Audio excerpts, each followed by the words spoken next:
Hello, good evening.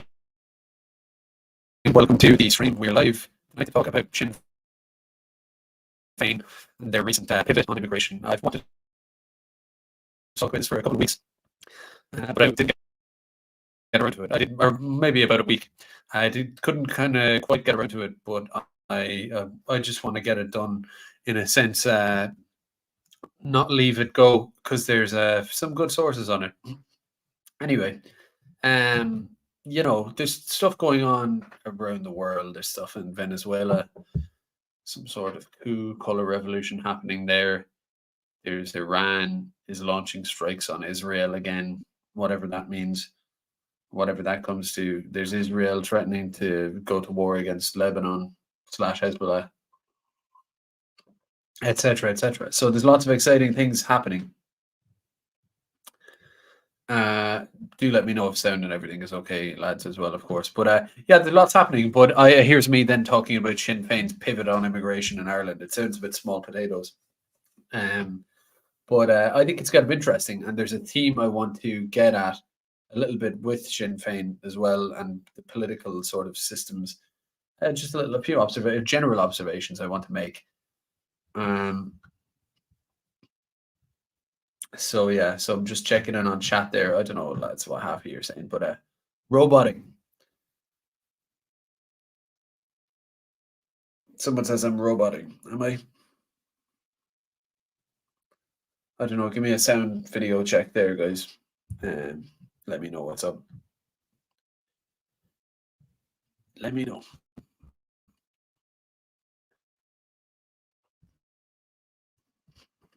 Yeah. So Carrickmacross mentions there as well. I'll just put that up. That hundreds of protesters are being arrested in London tonight. I assume that is protesters about Southport and the stabbings that went on there. In general, just thank you, Armchair Nationalist Limerick. Why did I say Armchair Nationalist Limerick? I can't even talk tonight. I swear, I kind of have sinuses and stuff like that, so I'm just a little bit out of sorts. But it's funny. I'd say this usually doesn't happen, but for some reason, just before I went live and clicked the live button, there was like a little glitch in my brain for like 3 seconds after I went live, and I had to just sort of go, what am I doing again? So I just zonked immediately at the start of the stream, which isn't exactly great, but had like one of those Anchorman moments, Steve Carell Anchorman moments just at the very beginning. But so, and then at robots as well. So tech issues, brain issues, everything issues. So it's all good. Okay, so yeah, lots going on. So we have the English, like I talked about that last night, by the way, and it got big viewage. I think just because I somehow still am on YouTube. I don't know how that's happening, but it's also just a good thumbnail and a good title. How many people actually stuck around to watch me talk about stuff like that? I'm not sure, but it got a lot of views. Someone said thanks for the rant. I thought it actually made me giggle today. It made me laugh. I think it was meant in a very friendly way. Thanks for the rant, but I just thought you're welcome. And what a strange, well, it's not new, but it's a strange thing you could do these days is go on the internet and literally rant, and someone will openly say thank you for the rant, and no problem. What do you do? I go online and I rant.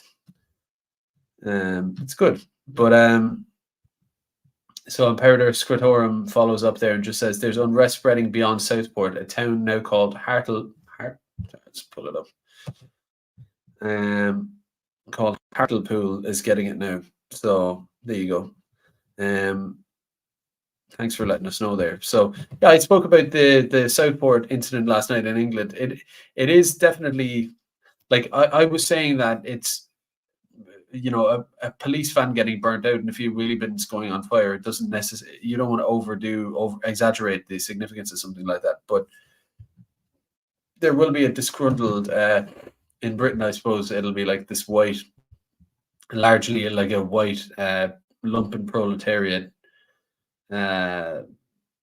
disgruntled class. Did I say disgruntled twice? Yeah. So you'll have that going on, but I wonder. I'd like to see it spread. It's in a infancy in England right now, I think, compared to Ireland. I hate to pull that card, but it is a fact. And something like Newtown Mount Kennedy, not to be too class based, but Newtown Mount Kennedy was very much like a middle class type of thing, and it was a serious protest. You've had all sorts of walks of life in Ireland, whereas you could get a lot of great tracksuits, which are fine. People can wear grey tracksuits, they can wear top hats, wear whatever you want, right? But there's a lot of that going on maybe in these estates, these very depressed sort of estate places you see in England. And you don't want it to just be that, almost like hooliganism sort of translated into this civil unrest maybe.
How's my audio? It should be okay.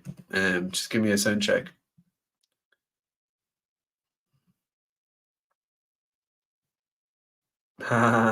You can hear me now. No reason for that. That's not a laptop issue. It's not a Wi-Fi issue. It is the tech demons. I just went and fixed my audio settings back to my mic, just readjusted them, pulled things out, put it back in, plugged it out and plugged it back in again. But I didn't do anything wrong there. I just had everything working as normal, and then it just decided to go away. I don't know. The tech gin, someone says, yeah. I don't know. Maybe one day when, the trouble is, like, even if someone approached me with lots of money and said, oh, we'll have a studio and you can stream and we'll pay you a full salary and we'll do the whole thing, I would be so wary of that. I always, any time anyone approaches me to say, would you like to participate in this or that thing, I always reject it instinctually because I just don't like it. So you're going to be stuck with me, and maybe that's part of the charm, right? The guarantee, the way you know that I am totally independent and my strings are not being pulled, is how cartoonishly bad the tech and sound issues and all that are, right? How could a person be a Fed if you were being bankrolled by the state or by corporate interests and sort of you were like a Pied Piper or something like that? They couldn't possibly have you with such bad tech and bad audio and stuff like that, and such a flawed, person like myself. I get sinuses, I get pissed off about stuff, all of that. I just wouldn't be the ideal candidate. So I'm real, basically, for how flawed it all is. But I'm being bankrolled by Supermax. Someone accuses me of a very unfair accusation just out of nowhere. Please back it up, evidence. Yeah, so I'll get into let's have a look at the Sinn Féin stuff anyway. So I will screen share, not that it's that important for you to see. I'll preface this, right? So just to say that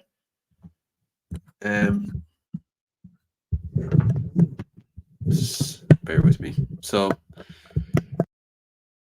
I'll just preface this that we all know Sinn Féin are a fake political party, basically, and they are skirting around the immigration stuff, and they were ascendant as this populist party that were going to take government and the rest of it. And then they got stymied by immigration as an issue, a kind of stumbling block for them that they couldn't get around for whatever reason. It's understood by most people who are in the know that Fianna Fáil and Fine Gael, the leading government parties, basically, might have intentionally like come up with this as well. They didn't do mass immigration just to as a banana peel for Sinn Féin. Obviously, they did it for 20 other reasons first, but there was a political local reason.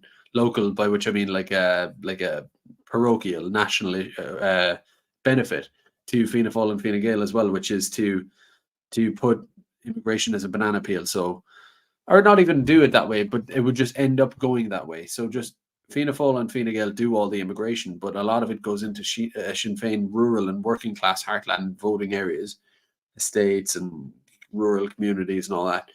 And it undermines Sinn Féin's credibility because Sinn Féin are meant to be the champions for the people against this, but Sinn Féin have their hand tied by like this libtardism or whatever. And so Sinn Féin basically, even though they're not in government, they take the heat for it because people are more pissed off at the traitorous Sinn Féin, who they expect to be their person, than they are Fianna Fáil, Fine Gael, who they know are just sleazy salesmen to begin with. So, from a Fianna Fáil, a purely strategic Fianna Fáil, Fine Gael point of view, it's like it does make a lot of sense actually, and it has sort of panned out that way.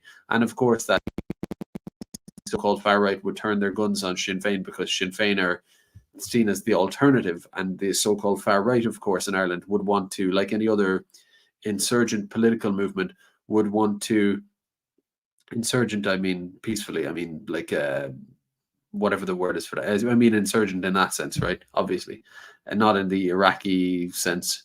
But yeah, any movement would want to. So you end up with this sort of dynamic there going on. I think you get the idea, but that's where we are with Sinn Féin, and it is what it is. But and we all, so basically on the outside, I'm saying a lot of what I'm going through tonight, we sort of get the idea already. I don't claim to be blowing your mind with new stuff, but I just want to go through a few things. And of course, their most recent pivot, they've actually put it down on paper. It's kind of interesting to just kind of pour over it and sort of laugh at it a little bit. And that's just what I want to do. So I want to start here with Derek Bly posted this at some point, but it's just you see this go around the place. Various people will post it here and there. It's a Sinn Féin motions at their Ardèche in April 1998. So this does go back. Now, bear in mind, Sinn Féin, when you poll on immigration in Ireland, people being against immigration, and you filter it by political party, always the most in opposition to immigration are Sinn Féin voters. It doesn't. So the Sinn Féin base is based, let's say, they are inherently nationalist. They're sort of leaning religious, leaning, I don't know, patriarchal, leaning nationalist, obviously, and the rest of it. They also lean socialist, and nationalist, and they lean socialist and stuff like that. So, a lot of their voters would say, I don't want foreigners taking over my country. I don't want random people who don't speak English or Irish around the place, with niqabs on and all this kind of strange stuff. I want, like, they're temperamentally nationalist, but they're also temperamentally nationalist or socialist, let's say, where they don't want hospitals or roads or stuff like that being bought out by multinational equity and all this kind of stuff. So they want Ireland, they have an anti-big business, anti-financial and economic exploitation instinct as well. So they're sort of nationalists, they're sort of socialists, all that sort of stuff, right? And I'm speaking about the average Sinn Féin voter, let's say, and supporter. But here's what's happening then not behind the scenes, but sort of at the top, just without really, it's like without anyone, like the majority of Sinn Féin voters really asking for this. Of course, the political hacks at the top do their own thing. So what sort of stuff have we here all the way back in 1998? I was a 7-year-old boy, and they were saying, the Ardèche believes that asylum seekers and immigrants should be accommodated where possible by the state, and okay, whatever. So countering racism, whatever that means. an immediate amnesty for all asylum seekers, and Sinn Féin will work for, this is the key, right? Sinn Féin will work for the achievement of the optimum position of no restriction on immigration into Ireland. No restriction. Which is funny. So basically, that's the open borders position. And again, maybe I'm playing the greatest hits tonight, just kind of going over the same stuff. But it's funny how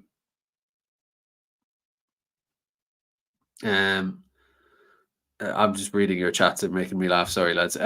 It's funny how basically you have Sinn Féin there supporting open borders, and how we've gotten to the point where I definitely believe that if you, I've said this before, whatever, I'll say it again.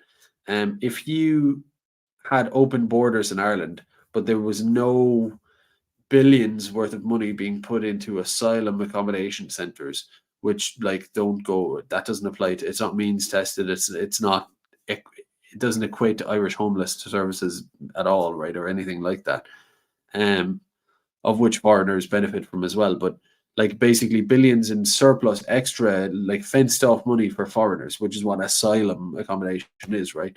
And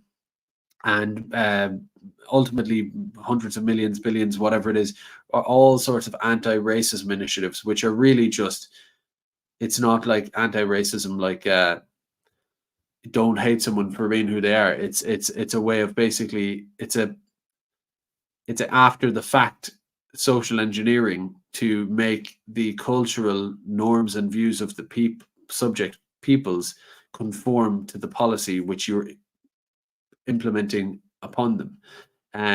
It's to change their attitudes and habits. That's a different story. But I worked for this thing a while back, and it was one of these sort of HR surveys we'd have to do. And I remember one of the things, I'll never forget it. It said, this quiz, these test things you're doing, and this was just in the testing, it was like a little note. It said, this is not about being correct on the test. This is about changing attitudes and habits, cultural attitudes and habits. And I remember reading it going, wait, but I'm doing an ordinary job here, as are everybody else in this company. This is for a multinational. I go, why? The idea is that I come here, I do the job, and then you give me money. This is a tangent, by the way, but it's relevant. I come here, I do the job, you give me money. It's not a political job. It's just a job, like a functional job. And then you give me money, and then I go home, and that's it, right? Why is it important for you to change my attitudes and habits? What a strange thing to do. But anyway, so that's your racism. They want to counter racism with all that. But and they also want open borders. And just what I was saying there is, if you didn't put all that money into all this anti-racism, all the asylum stuff, and you just had a neutral blank canvas country, society, economy, and then you had an open border. So any migrant who wants to come here can come from the whole world of 8 billion people. They can just come here. Immigration wouldn't be half as bad as it is now. That's the funny thing about so-called open borders. No, because society would just reach a sort of, or the economy and all of that would reach this sort of saturation point where it wouldn't, anybody else who comes here, some migrant from Africa or whatever, it's like, well, yeah, you can come because there's an open border, but at a certain point, if you get here, you're just going to be paying $2,000 in rent anyway. So, I mean, you can, you're as well to just stay in Africa. It gets that way. Whereas that basically is subverted by the process of asylum and free housing and dole and anti-racism and blah blah blah blah blah. So it's way worse than open borders in that sense. Whereas then the Irish person then, or wherever you're from, England, France, the native person then doesn't get to avail of those things. So it's a two-tier society, etc. Some of you are talking about Hartlepool, Hartley. You're debating how it's pronounced. It's not up to me to pronounce English places, lads. Much like it's not upon an Englishman to pronounce Uachtarard or somewhere like that, right? But yeah. Anyway, that's not what I'm going with tonight, right? I'll maybe talk about English stuff. It would be right up. By the way, I'm chilling tonight, so whatever. I will tangent here. it would be well up my avenue to glom on to British and American issues with what I do here, because I could really go for it. Actually, England is the best because the right time zone, culturally similar, and a large population, much larger population. I could easily. Someone says I'm muted again. Seriously? Could it be these earphones doing something strange? I hope I'm not muted. If that's a fake mute, I'm going to block you. If someone gives me fake information on that stuff. Oh, okay, that's great. So yeah, thank you for that. I could yeah, I could easily just like just pick any random, like, oh, migrant attacks woman in Shropshire on Fairfax or whatever. Did I just make up? That was a pretty bad attempt at an strange English place name. So you know what I'm saying, though, right? I could do that, but it would just be sort of fake. I want to talk about Irish stuff, and so I'll try not to make too much of a habit of the English stuff, right? No, but it is relevant. See, I know I'm interested. The London police have just kettled and arbitrarily arrested hundreds of English protesters. Okay, it's tempting. I would love to look into that a little bit, but my suspicion is that it's more the same. I don't think you're getting anything new here. It's kind of like, let me know when the English situation throws up something that exceeds what we've seen in Ireland so far. So if you get to the point where there's jets flying over London, or something like military jets, or there's whatever special forces being deployed in the Trafalgar Square versus the hordes of nationalists or whatever,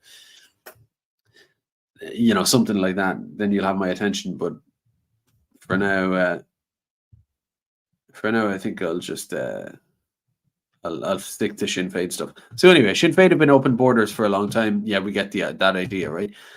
Just a little bit more. Sinn Féin European election hopeful Paul Gavin called for a significant increase to number of migrants. That's absolutely mad. Imagine calling for that. This is a few years ago. This is 5 years ago, but still. This one I spoke about a few weeks ago, so it's not going to be brand new, but I just want to re-emphasize this one to you here. So, here, fuck off. So this thing, when was it? In May, that Sinn Féin had told investors that they could tame the far right movement, so to speak, right? I just have a thought on that. It's just kind of something that has occurred to me lately, and it's the kind of thing that we could totally form a more coherent, not ideology, but analysis of, because the political system in the West is very strange. Like, if you were to study Iran, the clerics and this and that and the other, there's the various institutions, and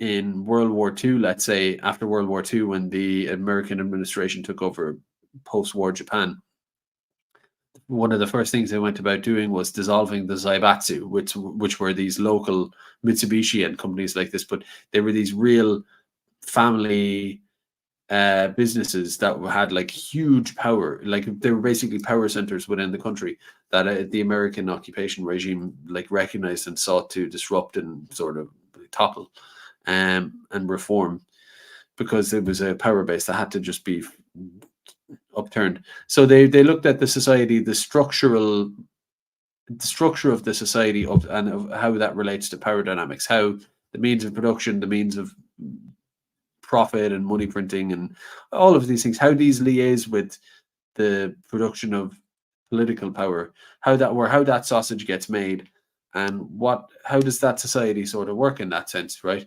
Not society necessarily, but the political society. How does the relationship between politics and power and economics and all of that, how does that work? And what do they do? Because very often, of course, there's always a link between money, power, business, and politics. even religion, all these things, but it could manifest in lots of different ways.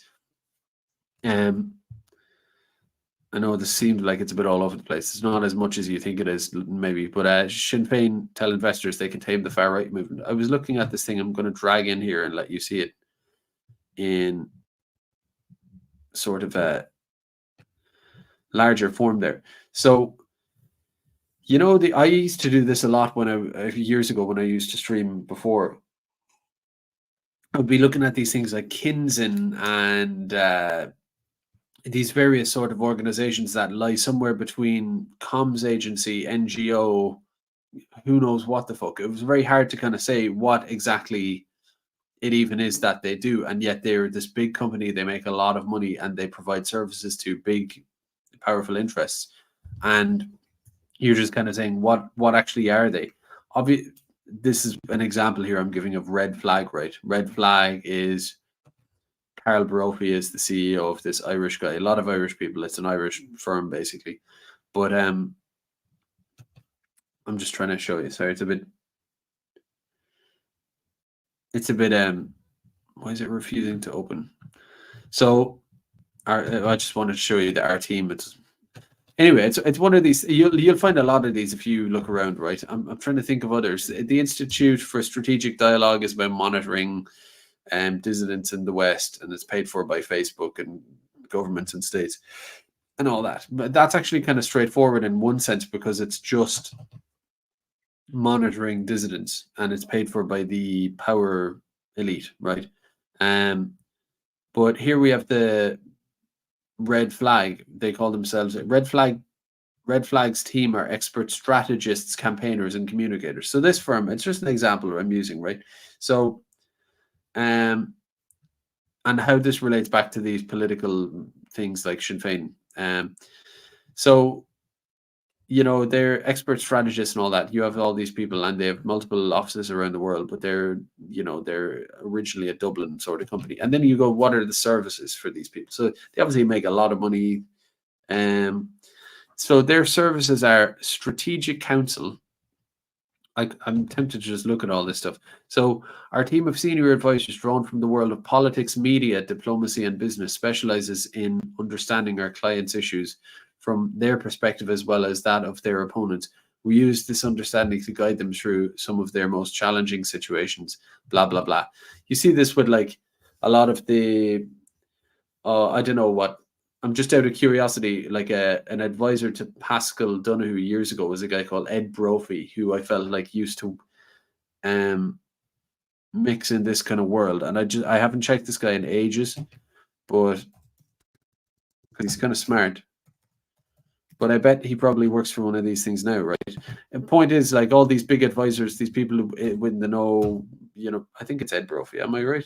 Yeah. God, I wonder is he related to Carl Brophy of Red Flag? It's an interesting proposition. But point being, these people who are like advisors to ministers, and then they go into these consultancy agencies where they provide strategic counselling, and the likes of Red Flag here with compelling communications, government relations and advocacy, risk monitoring and analysis, coalition building and grassroots activation. Sounds a bit sinister. Research, data and evidence, reputation management, digital campaigning, etc. Right? Now, the answer to that really is what they're providing. I won't speak for Red Flag because that would be improper of me. I don't know. I can't say for them. But things like them, what it really is just I would say, a lot of these sorts of agencies, the impression I get is that they just sell access for big companies for like wheeling and dealing behind the scenes, and like this kind of PowerPoint presentation facade at the front is just bullshit. And what it really is that you get hooked up with all the right people. And if someone criticizes your company, or you have some policy threat, or there are planning objections made to your businesses or your activities, or anything that goes against your interests, we will get right in the back door. We know what the story is. We know all the right people. We'll get everything crushed for you, and the red carpet rolled out for you and all that. And ultimately, what it is about exploiting the country for all its resources. So whether it's the tolls on the roads, whether it's the housing, like these investment funds buying up whole housing estates and just basically pillaging people for their rent and mortgages for their whole lives, basically dissolving and buying up assets of countries, almost like they're defeated, I don't know, defeated military people or concubines or something like that, just assets to be used and sort of gained from at their expense.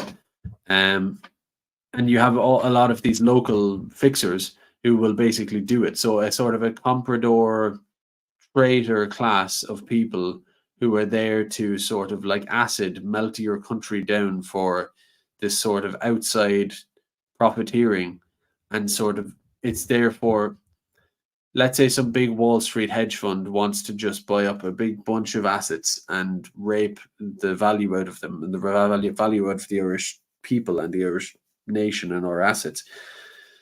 They want to do that, and they want to buy up another tranche of another 500 million euro portfolio of assets, right?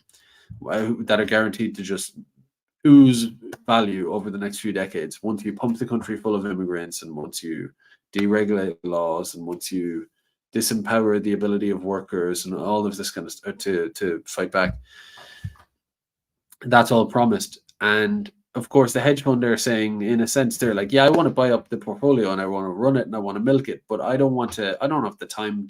I don't have the time to fish through the local stuff of Ireland, or if they're doing it in Vietnam, the Vietnamese context, they're like, I can never understand that. That's a hazy mess to me.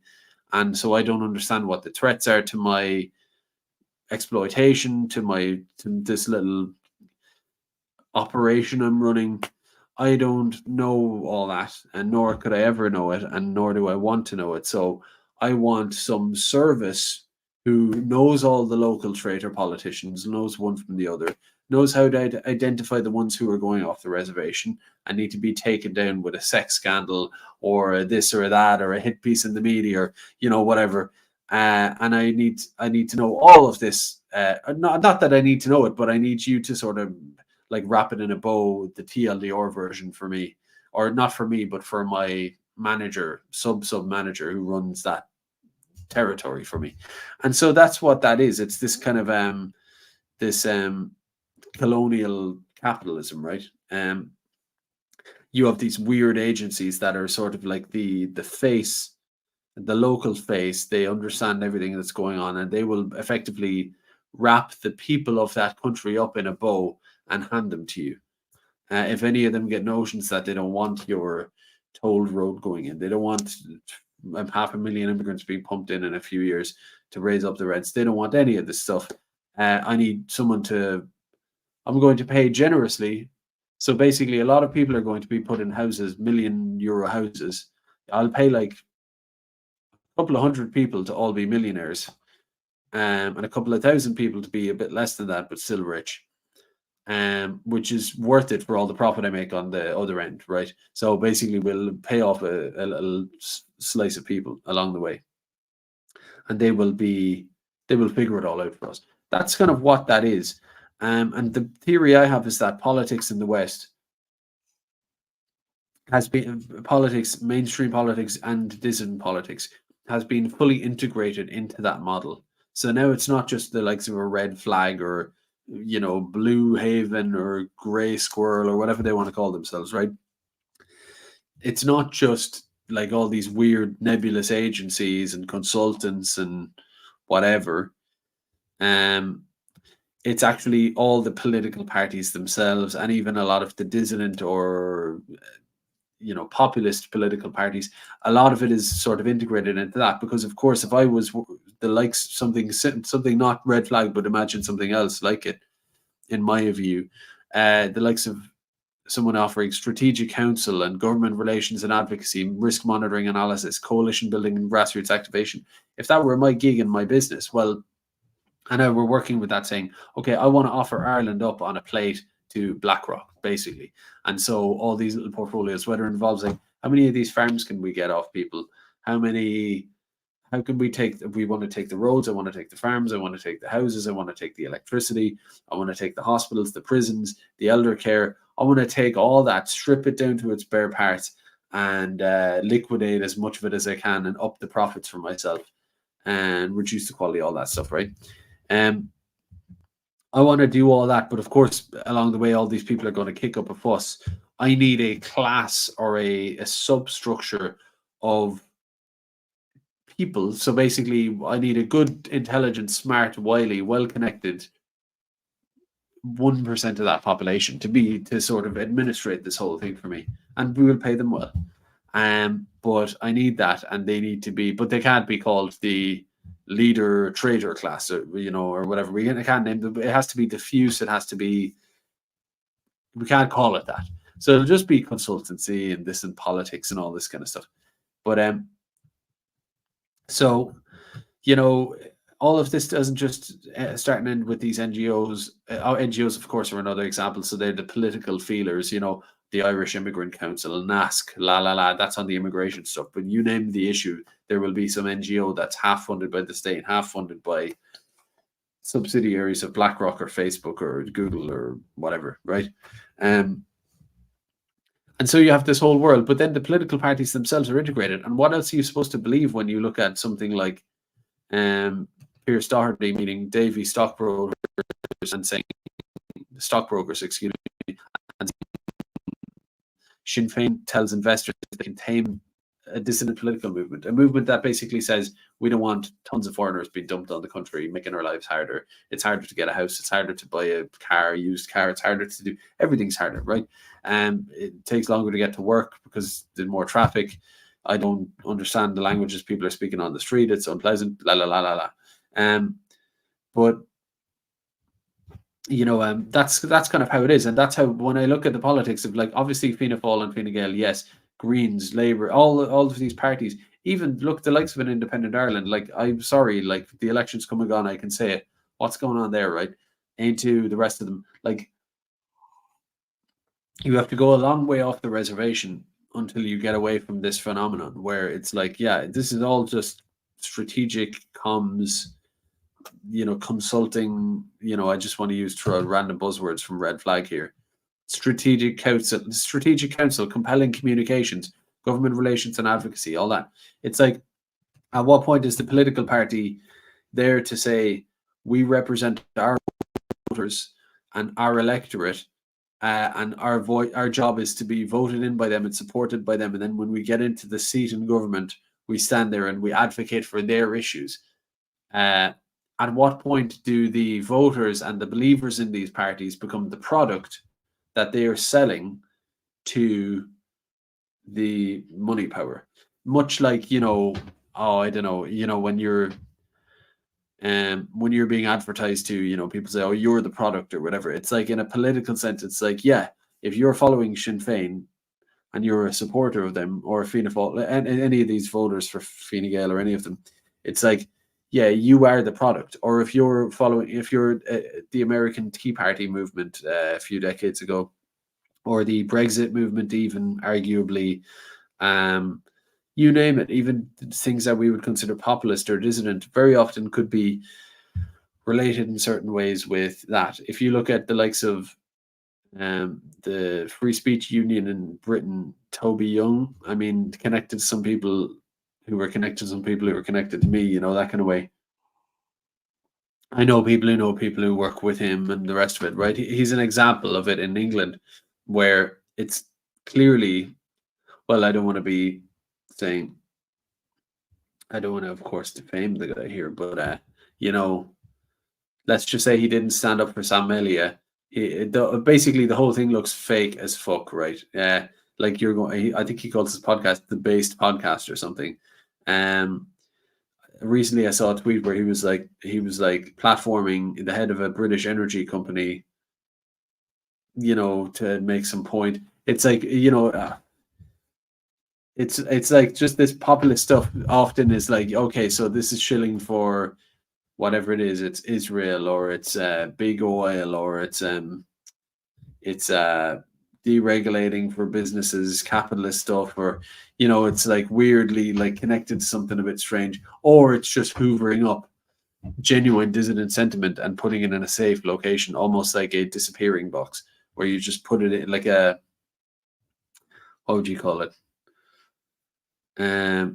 Some sort of black box or something, where you like put items and they just get vaporized, right? And then you open it and it's done. Like a shredder, we'll say. So these places that are just like, they'll say all the stuff that people want to hear, everybody will vote for them, put their faith in them, their energy, their hopes and dreams in them, and then it just all gets thrown in a shredder and goes nowhere. That can also be funded by the money powers or supported by them.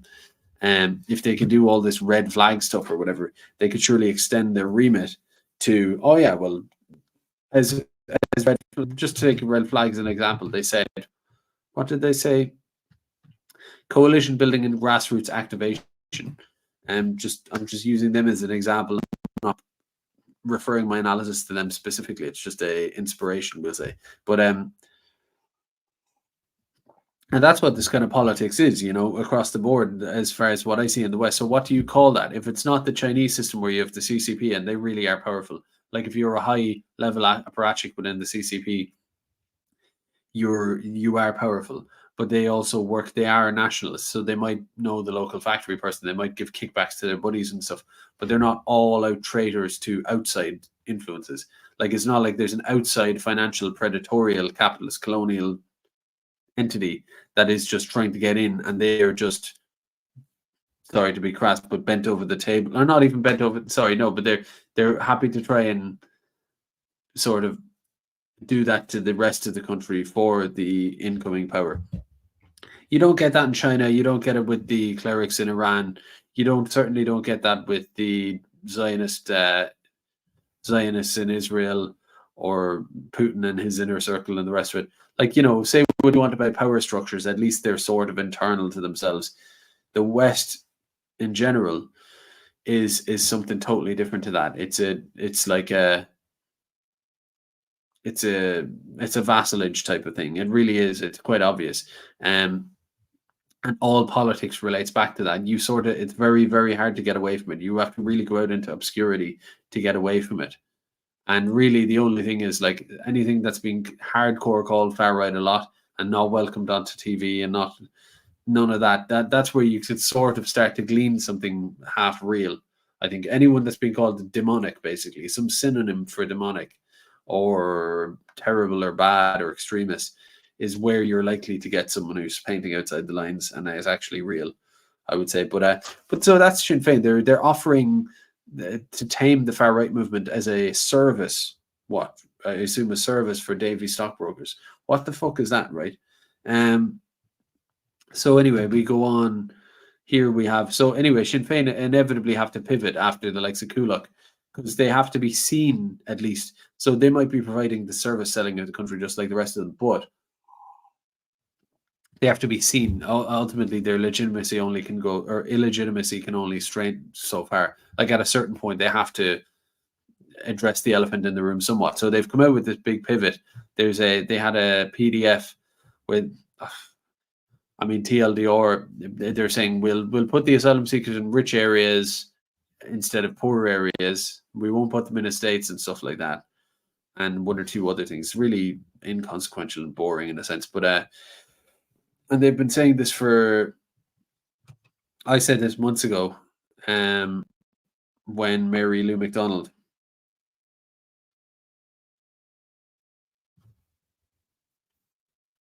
bear with.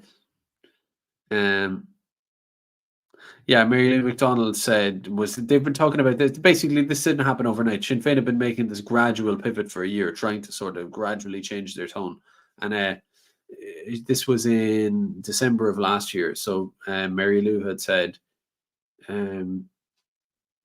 she said they've made a mistake. They've communicated it badly to communities or whatever, the asylum centres. And she said sometimes they're doing it in the dead of night to house them without going in. And so she says that they should go into the communities and say, listen, here's what's happening. Here's who's coming. Explain it to people as you're doing it. And at the time I said, no, you don't need to explain it to people. The government needs to listen. It's not that they need to tell people what's happening. But anyway, she's gone down this road again. Ben Scallon got her by the proverbials there. I hope he and Gript won't mind me playing this. It's like a week old anyway. So I can make their objections, comments. They can bring forward their substantive case. So Ben Scallon, as always, did a very good job in this. He basically called her out on that whole question of, well, yeah, what's the point in consulting a community about this, as if it's some sort of salve or olive branch, when communities don't want to be necessarily consulted, they just don't want it to happen. So if the consultation involves, you consult me, I say, no, we don't want it, we'll get a unanimous vote. Is that good enough for you? And then the government say, sure, that's fair enough. Well, we consulted you and you didn't want it, so we'll pack our bags and go home. If that's a consultancy, that would be consulting. But theirs is like, no, we're definitely doing it. And so what's the point? Anyway. People have an opportunity to be consulted, to make observations, to make submissions. That never grants an individual citizen or community a veto. We're not talking about a veto. We are talking about respectful conversations with community. Deputy McDonald, you've spoken about the need to consult communities on asylum centres, but at the same time, you've also said that communities don't have a veto on who lives in their area. So how is that consulting people when they aren't even allowed to say no? What kind of consultation is that exactly? And thank you for the question. And it's consultation as per every other public process of dialogue and engagement. It's at the heart of our planning system, for example, where people can make their objections, comments, they can bring forward their substantive case and do so in good faith. But they don't have a veto. None of us have a... So you don't have a veto and it has to be in good faith. Again, this comes back to the idea that, if you are saying, yeah, I just don't want like tons of foreigner men being dropped off in my community. I just like, that's fundamentally it. It's not about services. It's not about how many times you check their passports. I just don't want them here. I don't want 500 Africans being dropped off in my little village. That's full stop. I just don't want that. Why? Loads of reasons, but like loads of obvious reasons. But just don't, basically. They'd be like, no, that's not legitimate. That's not good faith, right? That's extremist. That's weird. Veto anyway. In that regards. That's not what we're proposing. And can I just reiterate again, I really think it is not helpful for us to get lost in the veto area, because actually what people are looking for is dialogue. They're also looking for clear information. See, that's crazy. Look at that for spin, right? That's and by the way, Fianna Fáil and Fine Gael, this is the gas thing about Sinn Féin. Fianna Fáil and Fine Gael have been doing this for years. I've been following this since like 2017 odd, right? And it's sorry, it's kind of my eyes. But they've been doing it for years. So when I hear Sinn Féin talk like this, I'm like, you're just reheating everything Fianna Fáil and Fine Gael have been saying for like almost a decade. You know, like, I don't know, what is this meant to be new or something? Like, it's not even like, someone in the chat there says weasel words, but it's like, yeah, but these are the same weasel words, and that's not even moving the ball forward at all. You're just saying what they say, like to a T. It's how she says, let's not get lost in this question of a veto. And this is Sinn Féin's pivot, where they go, listen, all you people who are pissed off about mass immigration in some sense or another, here's us trying to distinguish ourselves in some way. And it's like, well, how are you doing that? What's your point? Like she says, let's not get lost in the veto question. People want information. They want clear communication. It's like, what sort of gaslighting is this? No, I don't. It is about getting lost in the veto question, actually. The veto question is that I don't want hundreds of thousands of foreigners being brought into my country every year and then just popping up all over the place. I mean, I don't want to belabor the point. You get the idea. I don't want that. And I don't care what way you communicate it to me or how clear, like, I don't want it. Like, if you want to talk about clear communication is a two-way process. We don't want it. stop. I don't care whether you drop them in Dalkey or Darndale, just stop bringing them into the country from Africa and the likes. It doesn't matter where they go after the fact, just get them the fuck out. Helpful. That's what for we're us saying. to get lost in the veto area. And see, she's, and not only does she say, so I'm even like, she doesn't just say, let's not get lost in the veto area. She says, I don't think it would be helpful. Again, they listen to the sanitized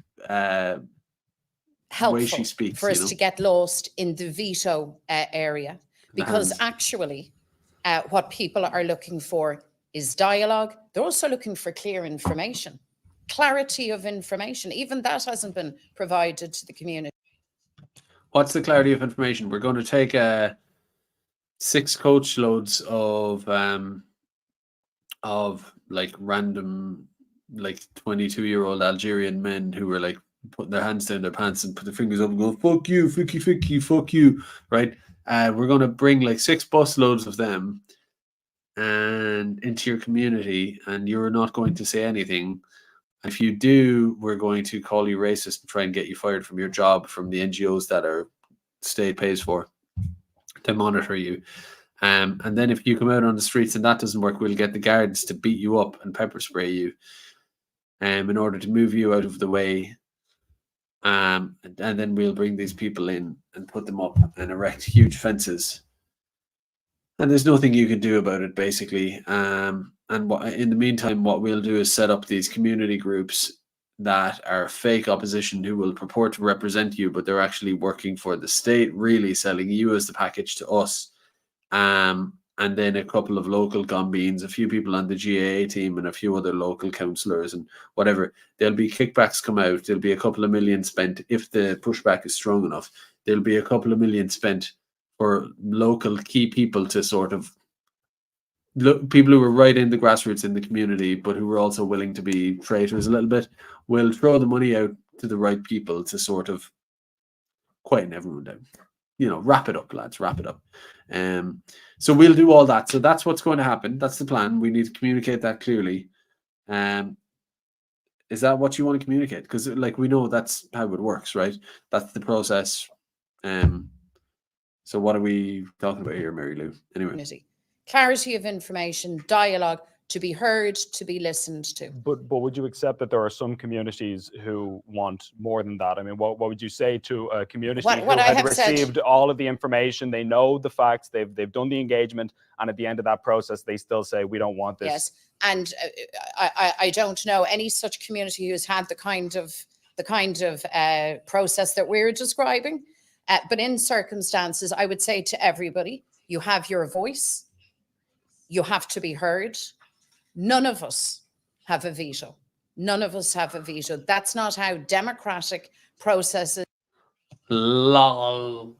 That's not how democratic places work or situations work, or whatever it is she's saying, right? So let's say you have a local area and they vote. You get a majority of the potential people who live there in, and they all vote, and you get 99% of people are against X project. You go, well, that's democratic, isn't it? They go, well, sometimes states have to build large roads and electricity infrastructure and stuff like that. So, like, in fairness, we can't as a country let very parochial vetoes have too much power for critical infrastructure and goings on of the country and stuff like that. Eminent domain and all that. So then you go, okay, well, let's poll the whole county, let's poll the whole country. And you get strong majorities against this thing all the way, Like, I'm personally I am a bit of a Democrat in that sense that even if it was electricity, if 99% of the country, the town, the people, everyone at every level say we actually don't want it, I would be in favor of being like, well, don't put it in then. And that's electricity, which is much less objectionable to what we're talking about. But that is democracy, right? To say, well, yeah, most people clearly don't want mass immigration. So obviously the thing to do is to stop doing it. Not where you put them, Dalkey or Darndale. It's just about stop doing it. And she says that, no, to have this veto where, as we've seen in local communities, it'll be like 98% of people against it. And then across the country, it's like 80% of people just overall are against it. So basically everybody. and she's trying to make it That's not how democratic processes of decision making and planning work. So even if a community doesn't want it,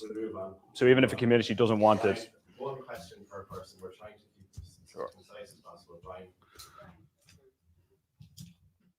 It's just so fake, and that's just something I won't spend too much longer here. We'll wrap it up, but like the whole thing is like fake. You go back to like the red flag and this whole idea of wrapping up people and selling them back to the power elite, money elite, as like it's everything you're seeing politics, Simon Harris, Mary Lou, whatever, is just fake. Like they're just there they're not actually there to represent you or their voters or the electorate at all. That's not really their job. They're just part of this elaborate communications network structure, power, grassroots control structure.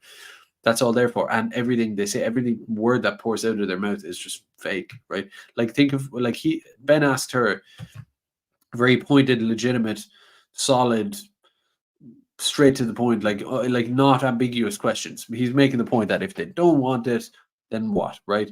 And whatever. She refers back to the veto, but refers the veto back to an appeal to democracy, which doesn't make any sense. So everything she's saying is fake. And even at the end, when someone jumps in to save her, you know, the look on her face is just so fake. She's like, yeah, that's that done now anyway. Fuck you. You know, I've skated that one. And it's just like, but are you not interested in the truth? Are you not concerned about the fact that everything that poured out of your mouth in the last 2 minutes was total bullshit?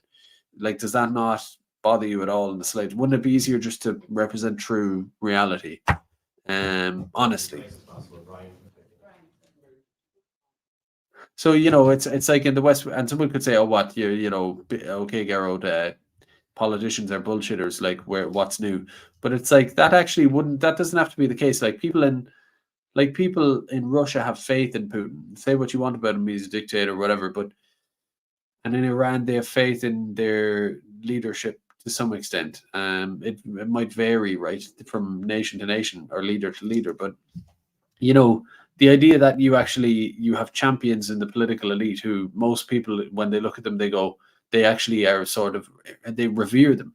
They go, I really revere this person because he's a real champion, a real populist leader who I think in his true heart of hearts is fighting our cause for us, right? In the halls of power or whatever. That shouldn't be that abnormal. Like, why is it that we just completely think politician is just a euphemism for just corrupt charlatan or whatever? Like, it shouldn't. Why have we all internalized that as a given? You know, it's very strange that that's the case. So that was that. What else was there? Let's go through a few more like recent sources and stuff to do with this. This is all like loading up, so bear with me. So here was an interview of Mary Lou, right? So when they announced this new program of reform on immigration, where they're going to do different things, and they're alleging that they'll do faster processing and all this bullshit. There was a bit here I haven't marked out, or I did have it marked out. I remember it was at 10 minutes. Tell 30. me why and give us an idea. Have in mind is to recognise. So it gets kind of touchy. Basically, Philip Boucher Hayes, who is what his name sounds like, right?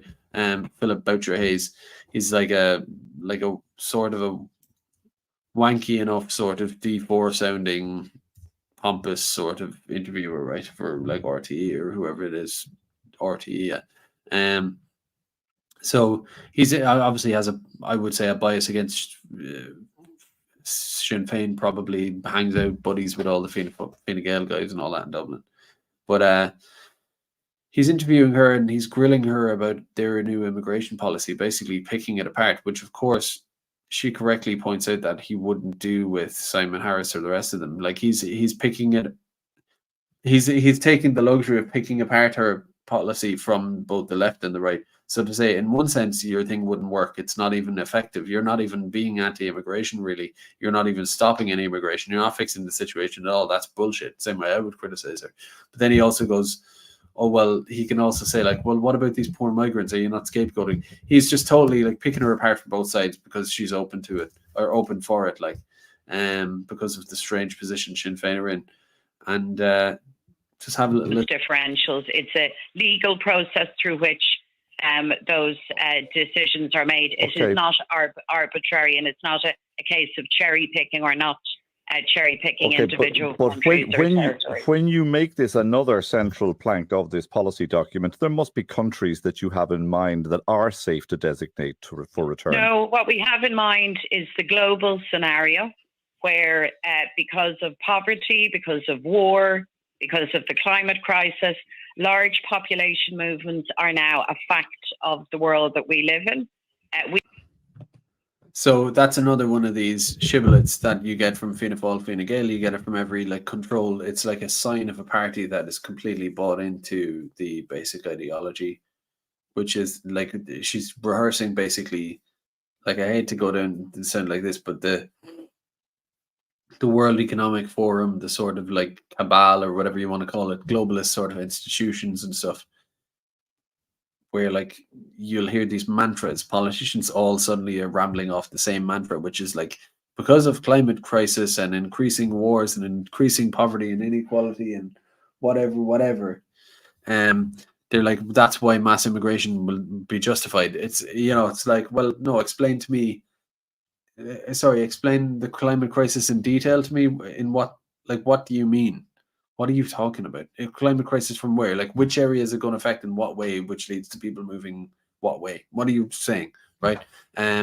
If you said, well, did the climate stuff just begin now, or is it due to begin in 5 years? When does it start?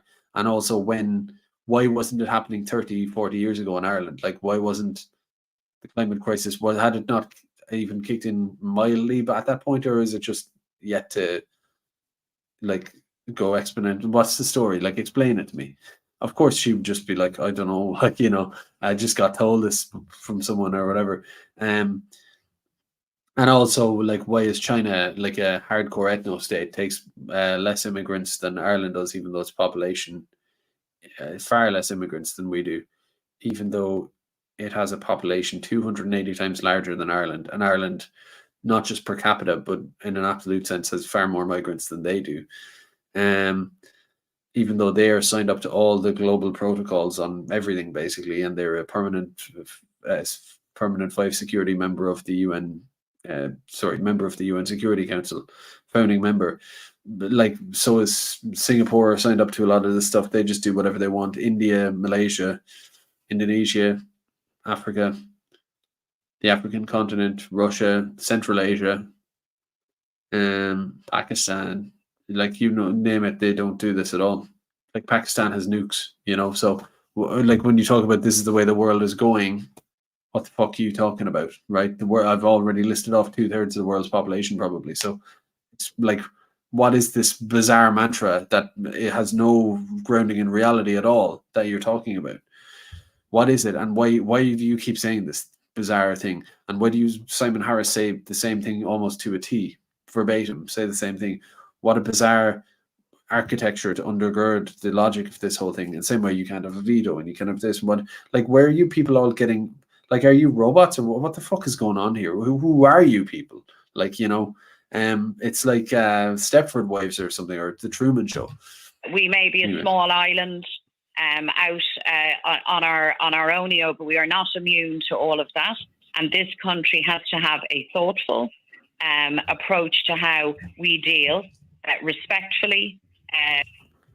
Every word is bullshit. Every phrase, every to the here and there to the next thing. The climate crisis justifies this, justifies no veto, justifies. It's it's tiring. It's and same with Simon Harrison, all of them, right? All of them. But it's can you just say something real? Would it be that hard to say, I want politicians or people who represent themselves publicly to be champions for people in how affairs of the nation or the society are dealt with or whatever? Would it be too hard for those people to just be people who are sincere? People who just tell you what they really believe for themselves, and they listen to what you say and they go, okay, fair's fair. I'll mix that in with my other competing interests and amalgamate them all. That's politics for sure. But within reason, I'm going to, be honest and represent people. And so if I'm asked in an interview, asked questions, I don't even have to hem and haw or come up with mantras. I can just speak like fluidly about these things because I'm not lying, basically. I can just react to something you've asked me naturally. Why is that so rare? In a way that is humane, in a way that puts community front and centre, in a way that is efficient, for all of those challenges. So it's part of that formula. Enforcement of deportation orders is another big plank in this document. Successive past ministers for justice have attempted this and have just said it does not work. It sounds logical, but so very often these failed asylum applicants that huge resources are thrown into trying to track down have already left the jurisdiction. And the difficulty is that there is no means of tracking that. And from the government's approach.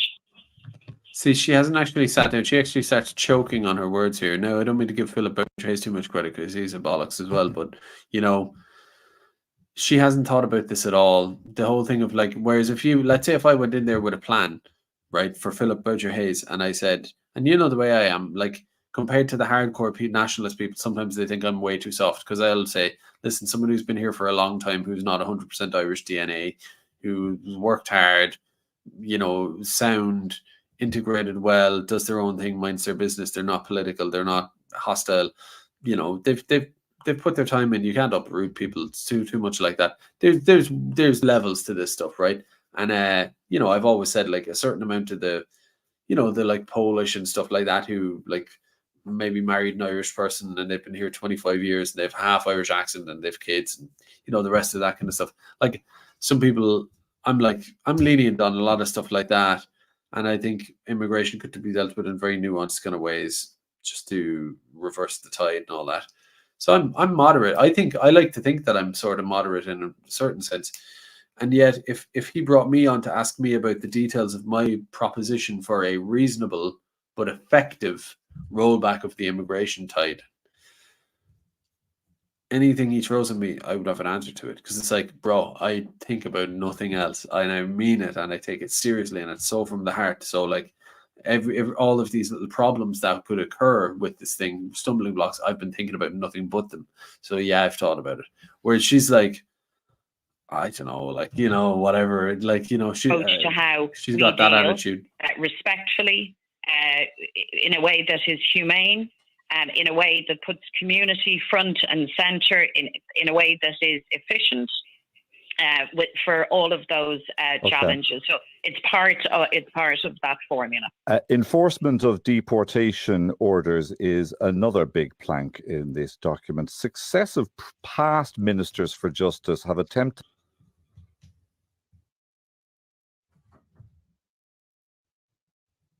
Why is it frozen? Here.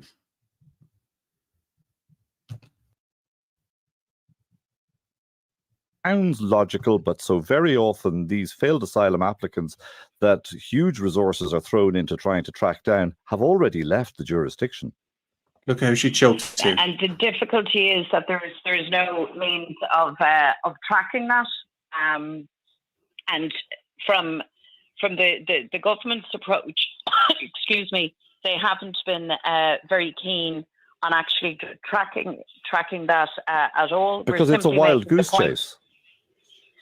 Well, no, I mean, I think that, you know, if you're hearing you've made an application and you are you're in state provided accommodation. See, here's the answer. I mean, I don't mean to sound crass, right? But here's the thing. Let's say, like, the Joseph Puskas of this world who was living in a 4-bedroom house in Tullamore and couldn't speak English, and random migrants who were wandering around towns and stuff like that. But let's start with low-hanging fruit, right? The obvious answer, if you were interviewing me, I'd be like, I would just have the guards and anybody, I would have like a reward system for good citizens to basically, like, effectively, like, if someone seems like it really don't belong, you can just kind of like go up to them, or you can call a phone line, or, you know, same way, look, you can report dole cheaters and stuff like that in Ireland. Like, it's not a new concept. You can kind of go up to some random, like, you know, certain type of young man, unvetted male, we'll say, illegal man, and just kind of be like, instead of now where we all have to keep quiet about it for fear we get a hate speech charge or something like that, where it flips to the opposite, where you can just go up and be like, bro, who the fuck are you? And what are you doing? What's the crack out of you? And they go, I hear I work, I hear I come, I go school, I get house, I get whatever. You go, okay, what's your name? And next thing before you know it, the guards are down, there's some other service or whatever. And they're like, yeah, actually, you're right. Who are you? And he's like, la, la, la. And you go, okay, let's go. And you would just do that en masse, right? Very quickly. Like, and of course, any new person who sets foot in the country, and you deal with the North issue somehow as well, that's a different question. But include with airports, border, everywhere, you would just have a system where it's like, listen, we're going to take back full inventory of who's in the country, who comes, who goes, and we're going to be very strict about it. And if you're not expressly meant to be here with detailed paperwork and applications and long-winded this, that, and the other, then you're out, right? And it becomes basically almost like, I hate to say, but sort of like a witch hunt of like, if someone has their proper special new edition papers that you're definitely meant to be here under order of the new regime, then fine, you're good. But if you don't have them, you're going to have to explain yourself. As opposed to this thing where we all walk around with our blinkers on and just say, oh, I'm just going to ignore the fact that there's this random, obvious human trafficker, strange man who goes back and forth every day. We're all meant to ignore it. Like if you went down to the guards and say, I saw that, they probably arrest you. And we all know that, right? So that would change. Like that's what I would say to Boucher Hayes. I'd be like, well, we can easily get a total grip on what's going on. In 2020, we couldn't go 2 kilometers from our own houses without being interviewed about what things we were purchasing in the shop by the guards, right? You get picked up by the, like, don't tell me we can't control for that if the will was there and we wanted that. But she's not up for that, so. Accommodation. We're not a vast territory such as Australia or otherwise.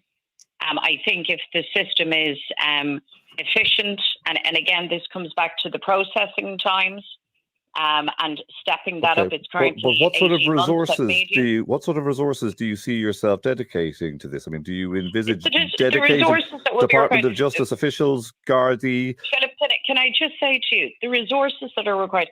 This is a policy document. I lead the opposition.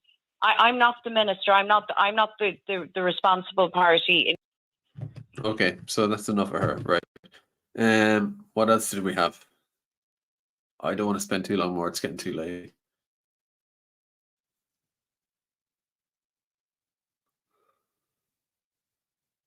I mean, tempted to even wrap it up. I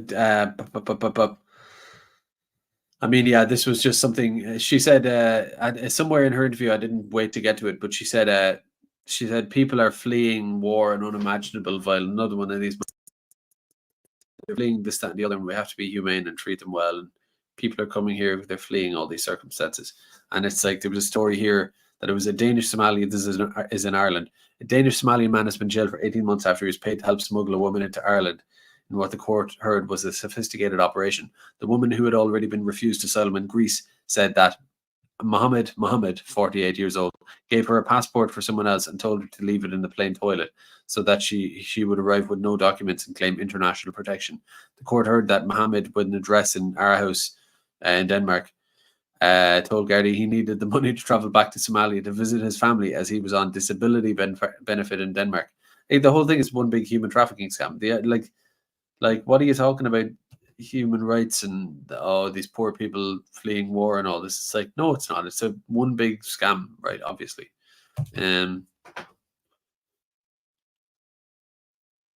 These are just old tabs I had saved, and so they just take a second to pop open.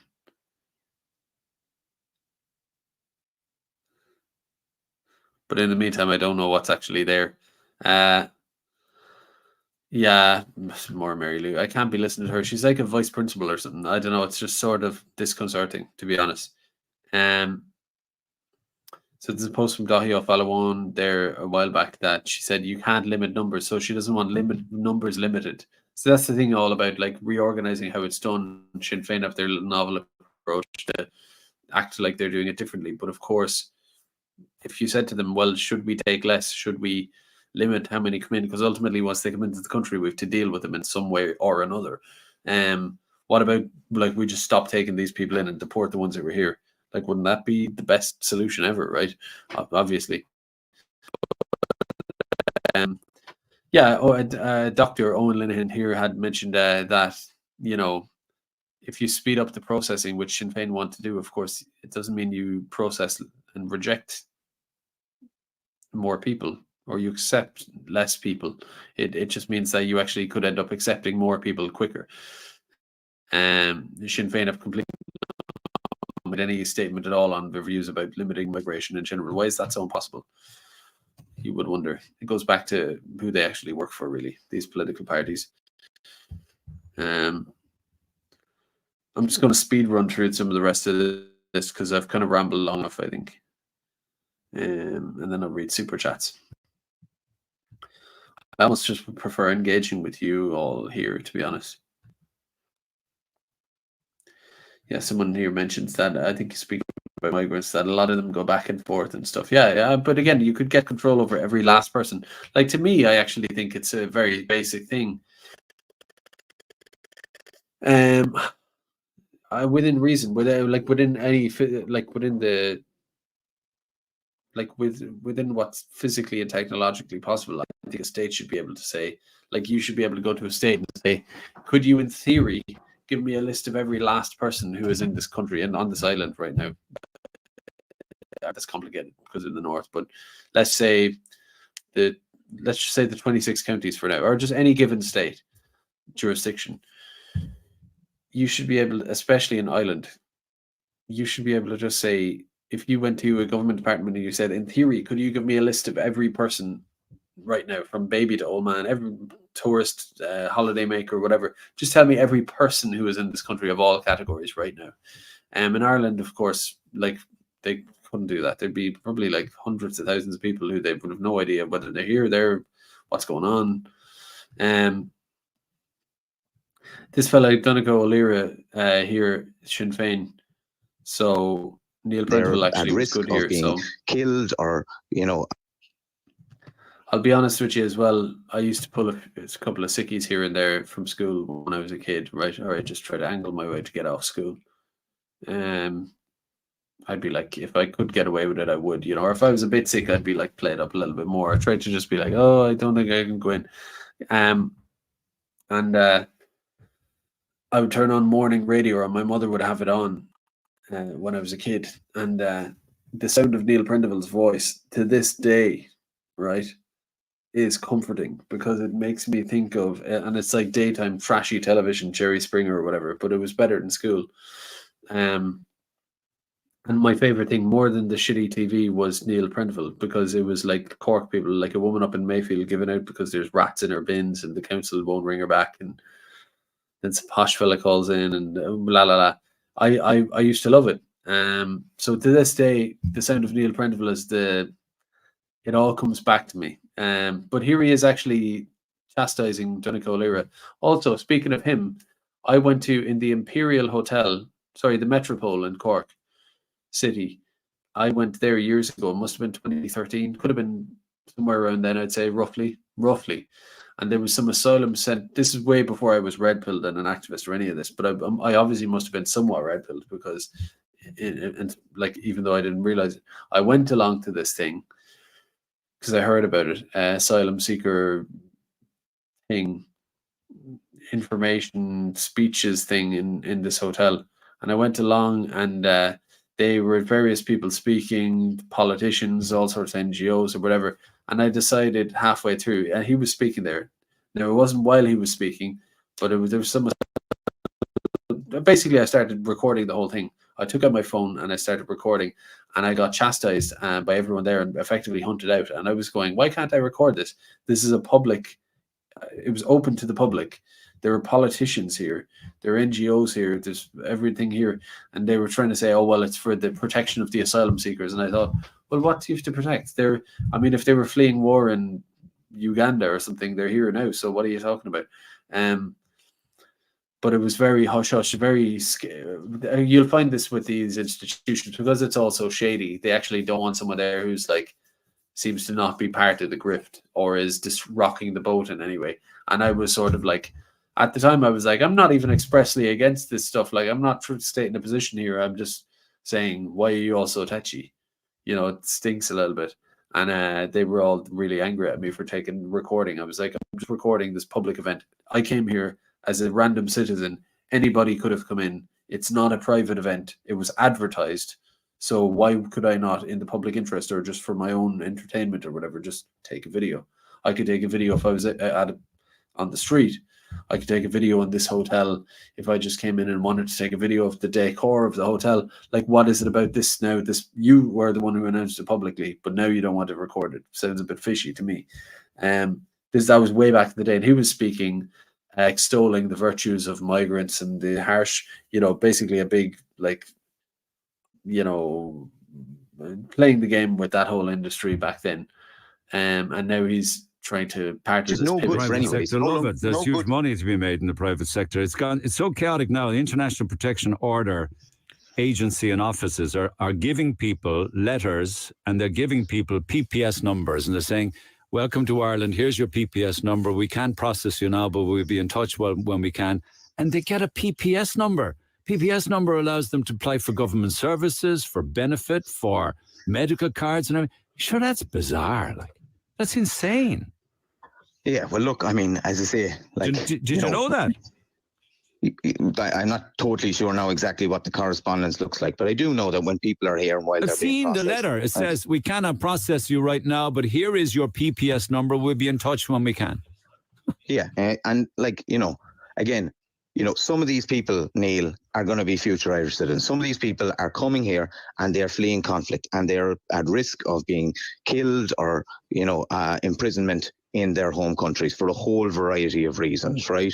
And that includes people from all kinds, whether that's, in terms of countries that are repressive in terms of women, or where there are religious minorities that are a threat, or for political reasons, right? The point is... So basically every country in the world, right, has some form of... Someone is a class that can claim to be discriminated against in some way. I could claim that from Ireland right now. If the system were actually equitable, and go somewhere else in the world and say, well, I have a political point of view and I get persecuted here and there. It's just ridiculous. So he's saying whether it's women, whether it's religious, it's like, so what you're saying is basically the entire world can just come to Ireland and get a two-tier, different rights and access to resources and accommodation, all that we can't. And it can just be basically fucking anyone, is what you're saying.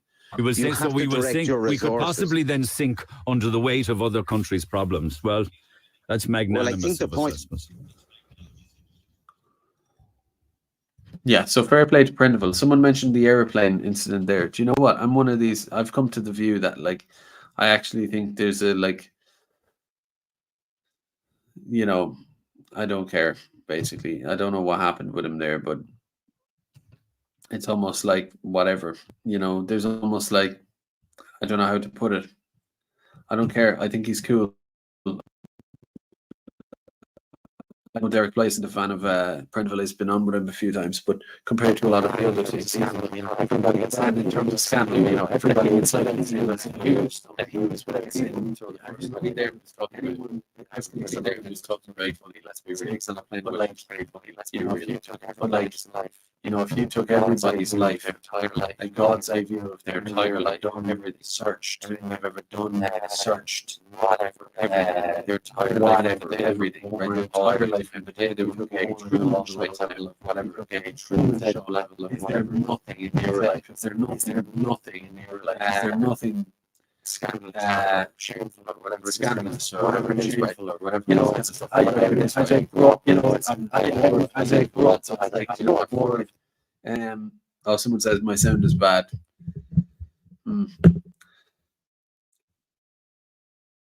I'm basically just defending Neil Prendeville, and I'm saying that scandal is there for everybody in the world. It's just whatever. At least he's been through the fire, that kind of way. He's come out the other side of it, and he's still doing his thing. I say fair play to him. Is the sound totally gone or what? Okay, it's back. I don't know if you got my takeaway on Neil Prendeville and the snakes on a plane there, but you know, my point is that fuck it, he had his like shame, walk of shame, and whatever. Whatever happened with him, he did what he did. I don't know what it was, but I think Printful is cool. Anyway, regardless of all that, so.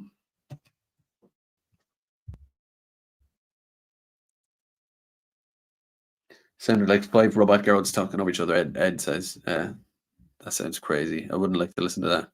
Sorry about that. But so just one more point I'll make and I'll wrap it up. So this was from Sinn Féin. I think this is important. I don't have all the evidence for this. A lot of it is just my memory. As I can recall, but I can't remember. But I'm also not making it up. Let's put it that way. This is definitely real, right? If I wanted to go back forensically online, I'm sure I could find the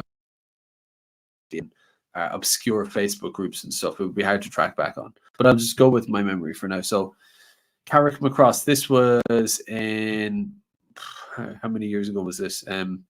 October 2019. So, you know, before COVID and all that.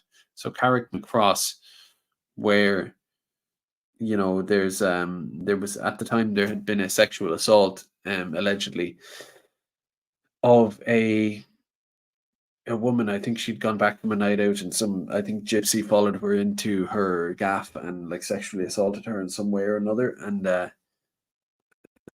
it was like a big scandal, obviously, in the town and across the country. And people were talking about Carrickmacross has gone to the dogs and so many foreigners there now and the rest of it. Now, I will say Carrickmacross, County Monaghan is a interesting town because I think it's absolutely beautiful.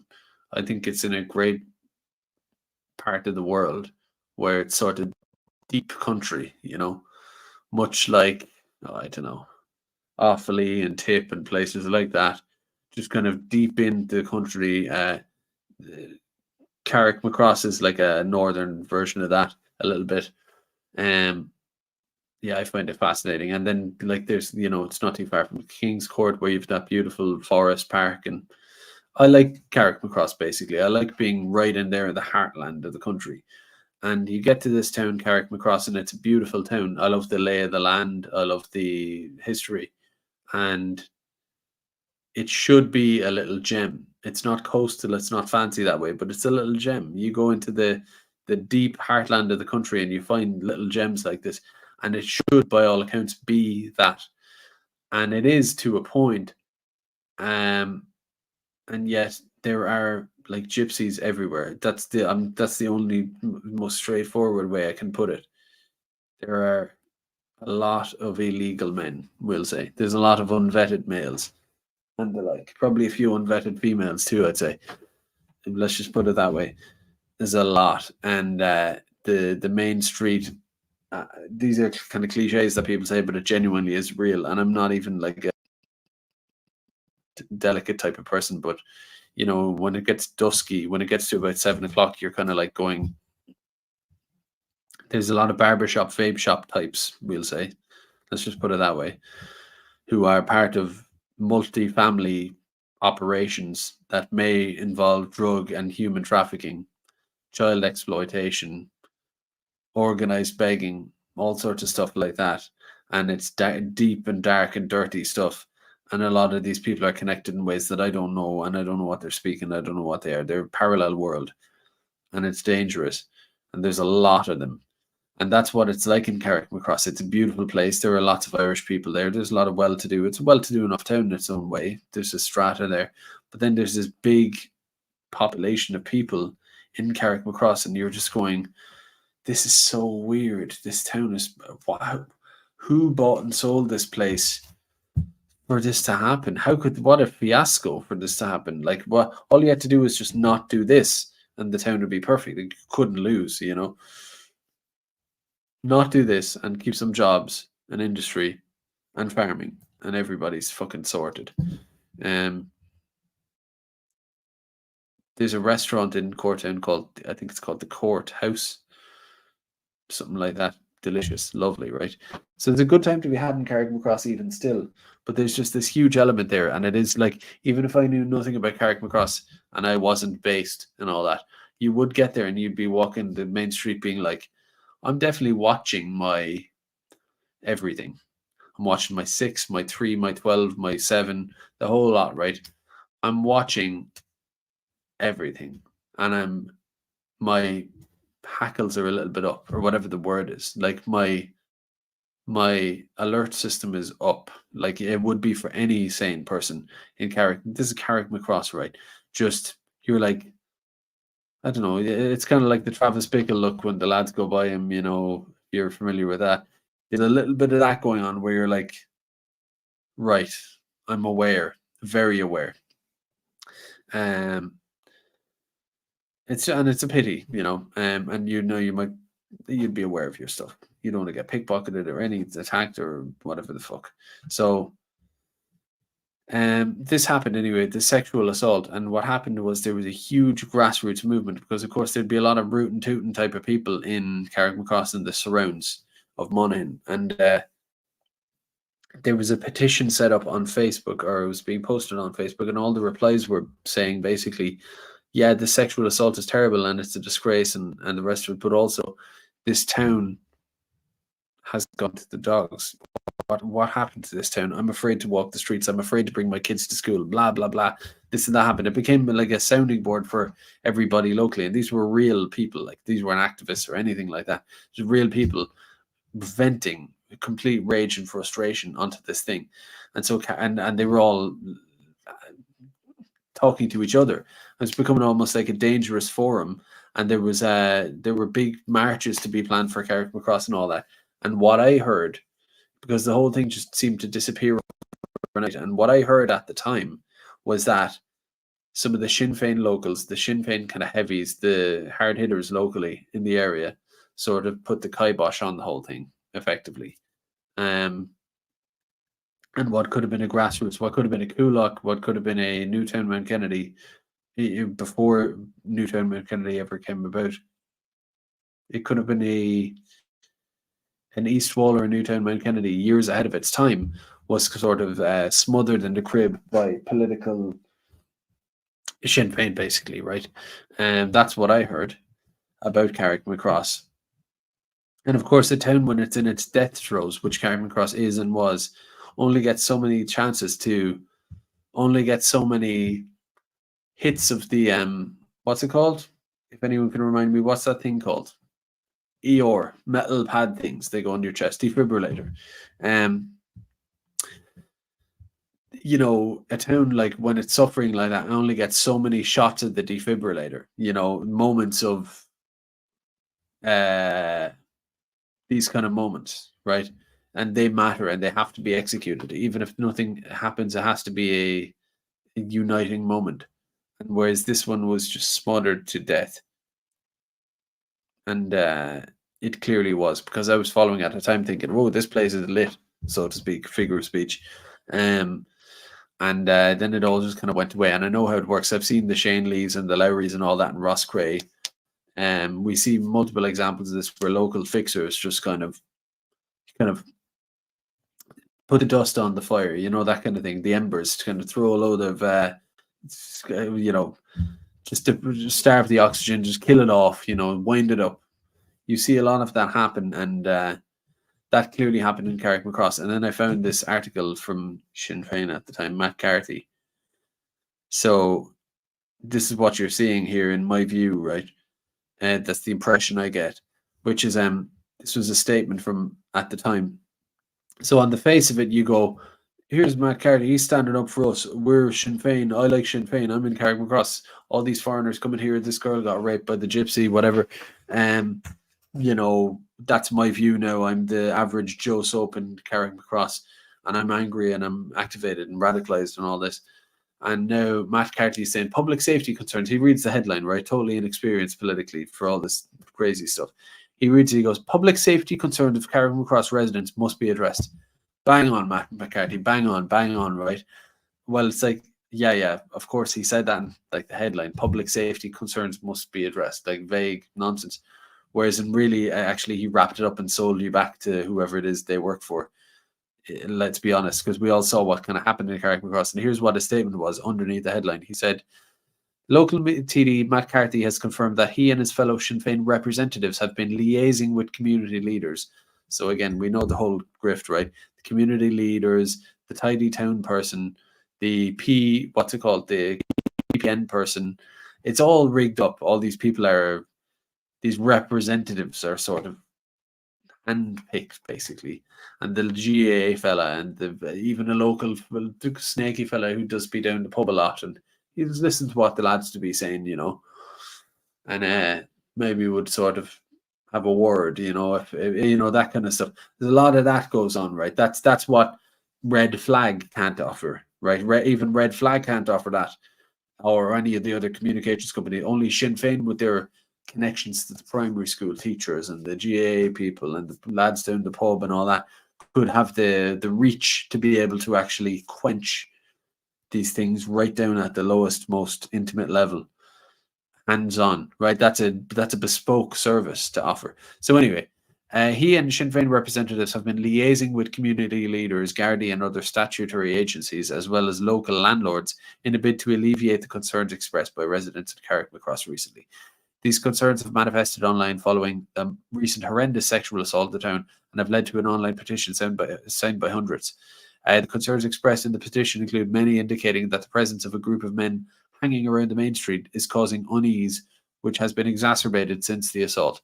However, a minority have also used the online forums to create racially based attacks on whole sections of the community. No, it was everyone in that petition, right? It was basically calling it what it was.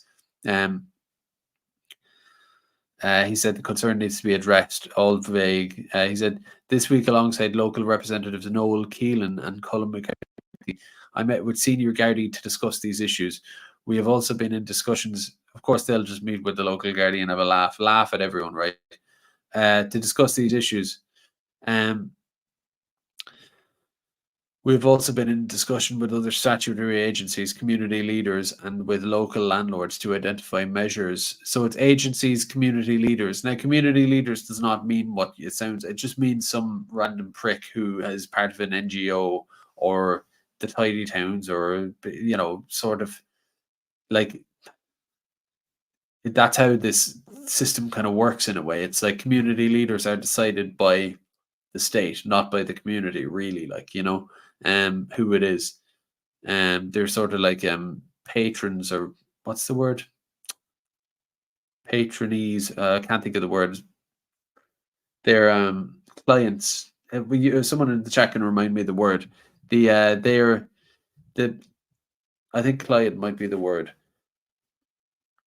Anyway, so yeah, the community leaders to identify measures that can help resolve the fears that local people have. See, the first question there would be, how did we end up in an ordinary town where there's like hundreds of gypsies and people like that just live here now, like in Carrickmacross? Like, this is not Dublin, where the inner city, you know, you could argue that inner cities across the world always are cosmopolitan, foreign, strange, completely alien and stuff like that, because that's big cities, maybe, I don't know.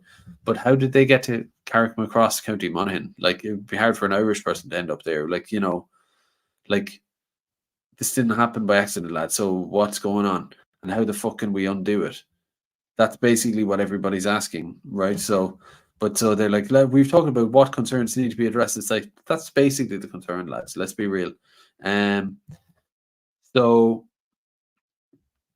This is about public safety. All of those who live in our town have the right to feel comfortable without walking the streets. This is not and should not be turned into a racial issue.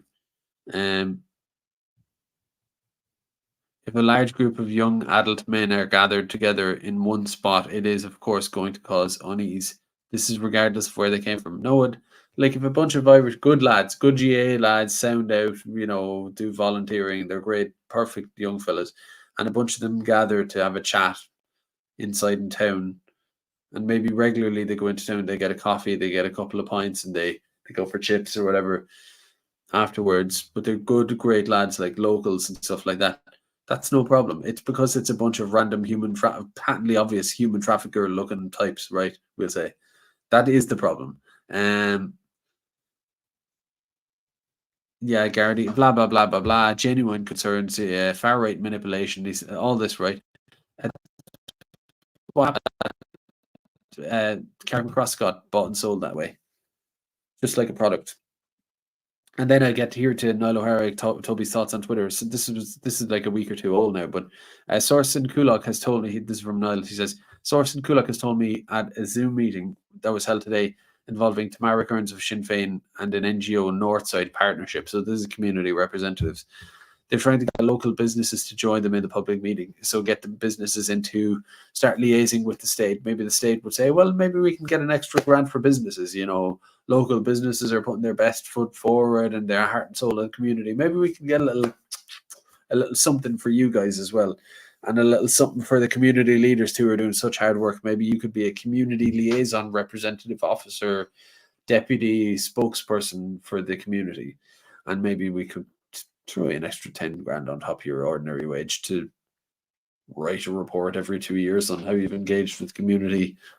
I don't know, something like that. But it's money or access. Maybe you could be invited to meet the president and, you know, as part of a community leaders committee meeting thing or whatever. Like, it's just this power and money thing. And that's what all this infrastructure is.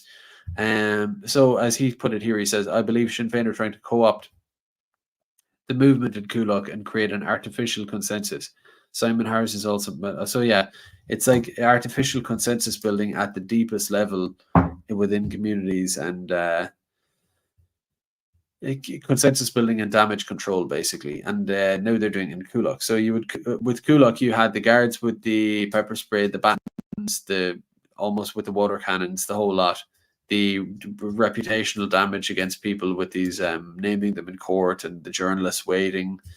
And you had your man, if anybody can remember his name, the journalist who went there supposedly making a documentary. I can't remember his name. Paul something. The phone gate thing in Coolock. They were there to create some sort of fake incident with Antifa, a violent incident to record, to use against Coolock. And then you had the guards. And then the other form, what I'm saying is this is multi-layered vectored warfare that happens at all different levels. And another level is, of course, where you've successfully rallied the community. You've faced down the cops. You've faced down the batons, the pepper spray. You've painted the Irish flag on the walls. You've gotten support from all over the world. You've done it all. And now after the fact, they'll come in and try to apply a little bit of acid here and there to the important joints, try to just whittle down, chip away, chisel away at little joints here and there, supporting sort of fabric within the whole structure of this united community front against this government agenda, and try to find the weak points, try to find influencers within the community who could be swayed, who could be bought, who could be gotten on board, the local club, scout hall club, youth reach leader, whatever, all these like little people like that who are our guys who are sort of in there who could be approached. We'll find them and get them all in a room, and then we'll create this parallel community who we'll liaise with, and then they'll go out and they'll sort of the real protest movement that just wants to stop immigration, all that.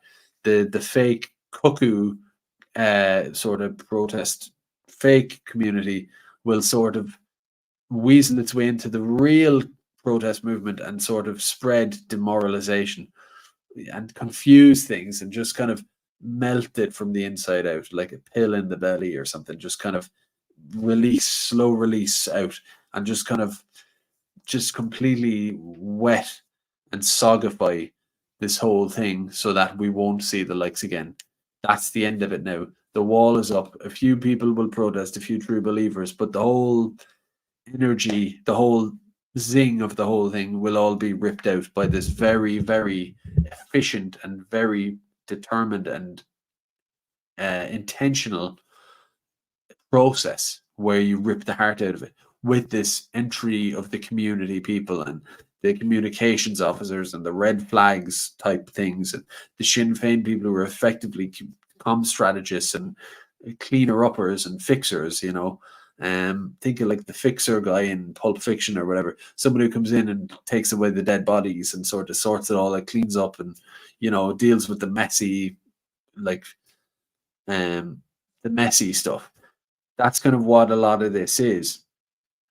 And how did we start? We were talking about Sinn Féin and their pivot on immigration. It's funny, but so yeah, then you had Kulak says no protesters meet with local government. Now, who this actually was, you know. So I'll wrap up very shortly now. But a meeting to begin engagement. So it's meant to be engagement. That'd be fine if the government said, "Listen, people who are against all this immigration sit down. Listen, we don't want any more civil unrest. We're here." And of course, to start, you'd be like, "Don't bring in immigrants in a year." The government say, "Okay, fine. How do we cut?" What are we going to do there? We go, okay, now we're talking. Let's hammer it out. Let's figure. There's a great truth to that. Let's talk. We're talking now. We're talking now. We're having the conversation. We're trying to fix the problem by meeting each other in the middle in some way. That would be what reaching out would be. This is not.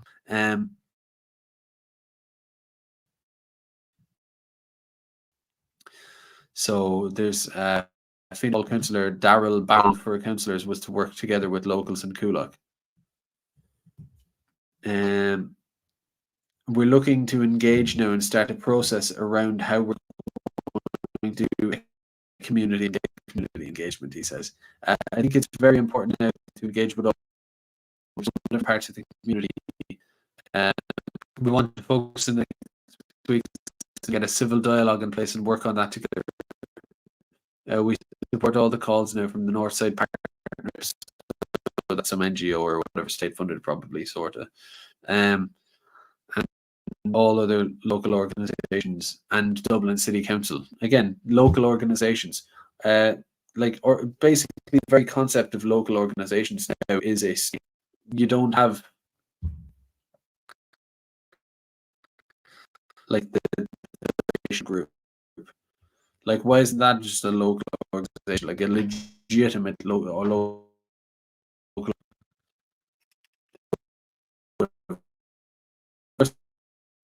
just the pro-Irish anti-immigration group? No, you're not a local organization. But if you said, well, no, we're local, we're definitely local. 200 people locally part of this group, way bigger membership than any of these other groups you have. And they go, yeah, it's not a local organization in the way that we mean it. You know what I'm saying? Like, and that's kind of the thing. So,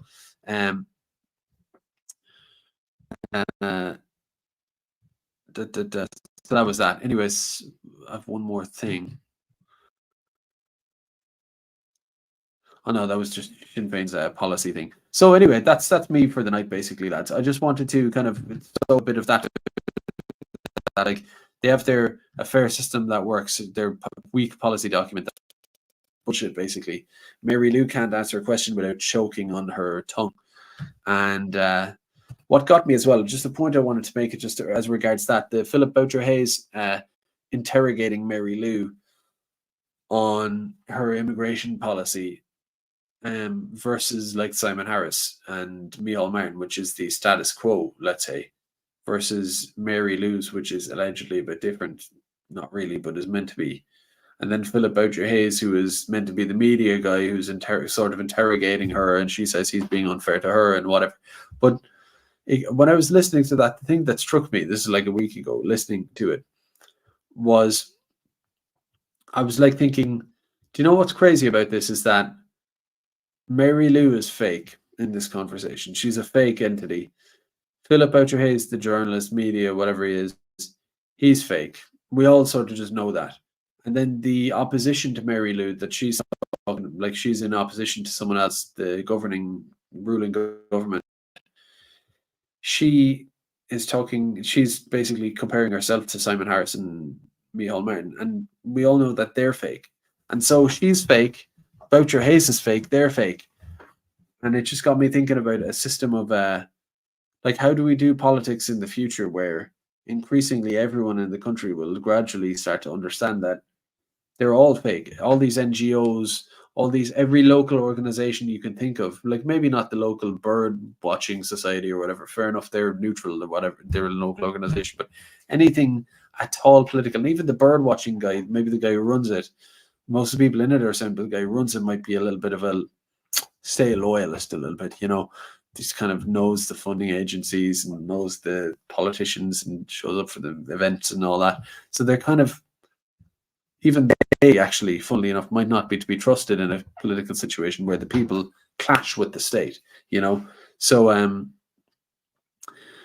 you know, with all these local organizations and NGOs and media spin and red flag communications consultants and all the political parties, which are a little more than that anyway, and everything is fake. How are we to determine things in the future? And I was thinking, like, the future of politics might be the idea of, and not like, let's be real, right? The independent Ireland with like these Michael Murphys and these others who just popped out of nowhere and said, "Hey, I'm the populist champion now. I'm against immigration," or something. All of a sudden, I'm sort of saying, "I am. Vote for me. I'm legitimate." Unlike those other radicals who, you know, it's like, yeah, I just have to be honest. Like, there has to be. It's almost like the only way, the only people who can be trusted are people who've for a long time built up trust. You know, so people who for years have been speaking about it. I'm sort of talking about myself, to be honest, and I'm not. I am and I'm not, because it's not me. I'm not a politician. I don't think I ever will be. I don't have the. I'm not cut out for that kind of thing, right? But I do think, if I dare say, people like me or people like, you know, Una McGurk and Derek Bly and Owen Linehan, you know, is a sincere head, like, you know, on this kind of stuff. I'm intentionally picking people with different flavors and doing different things, but, you know, they can, people who are emerging over time, Patrick Quinlan, and you go on and on, but people who, like, you go, well, what have you been saying on this stuff? They kind of go, well, I've been saying it every day now for years, some degree of years or another, like a lot of years or even more, like less or more years. But either way, throughout all that time, I have been sort of every day talking about it, being completely frank about it for years, when there was no election or no NGO or no community representative group, nothing like that. I just talk about it all the time, and that's what I believe. And there's no way I could be faking it, because I'm talking about this all the time. Like, how that would be almost just impossible, basically, right? So unless Red Flag and Sinn Féin and all that want to actually go so deep that they pay someone to go online and post and make videos or whatever and talk about this stuff very patently, obviously, for years in a way that is believable to everybody, because it's obviously believable. Which of course they can't. That's a like extent that they probably couldn't go to. Like, you know, I mean, although it's still it's kind of possible. It's probably been done, but what I'm saying is like a trust thing where it's like, okay, like, we're not just going to have Mary Lou and some NGO anymore. Basically, a movement of respect, like, basically, where, like, when you have AI and what's that thing called, deep fakes and stuff like that. You know, when you're in it's like everything political. It's like deep fake politics.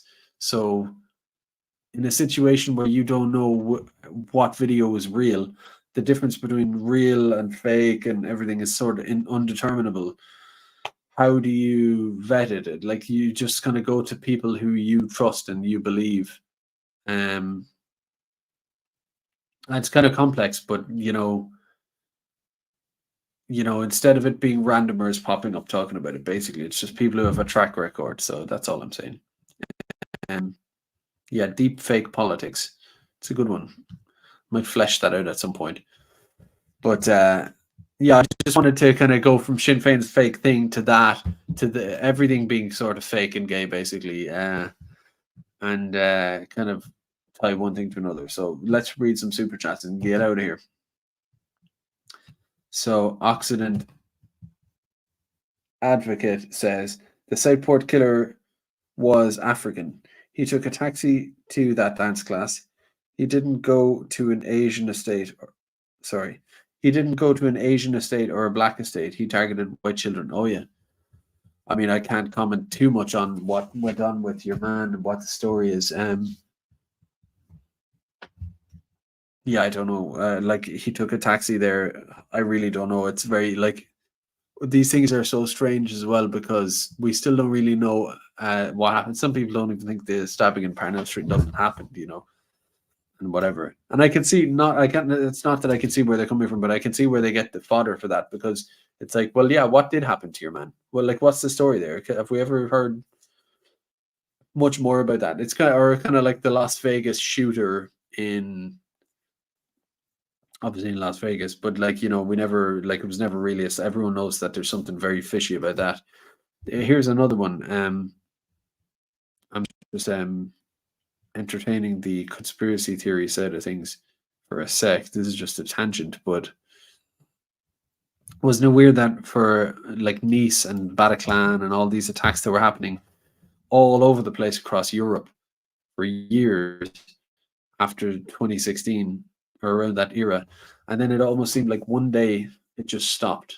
No more mass casualty events, like serious ones, like, you know, more than 8-9 people getting killed. Which for a time there those were like 60 here, 60 there, 30, 15, like big numbers, like regularly coming out from Brussels airport as well. There was that one.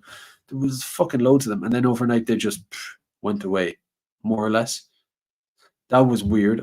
So like there is a weird quality. I don't know what the answer is to that, but what I'm saying is there's a weird quality to these random things where someone goes in and stabs at like 3 kids or whatever. You're like going, it's just so surreal. It's hard to even imagine, you know. It's like, it does feel, I'm not saying it is, but it feels like it's all fake, you know, that kind of way. But that might just be how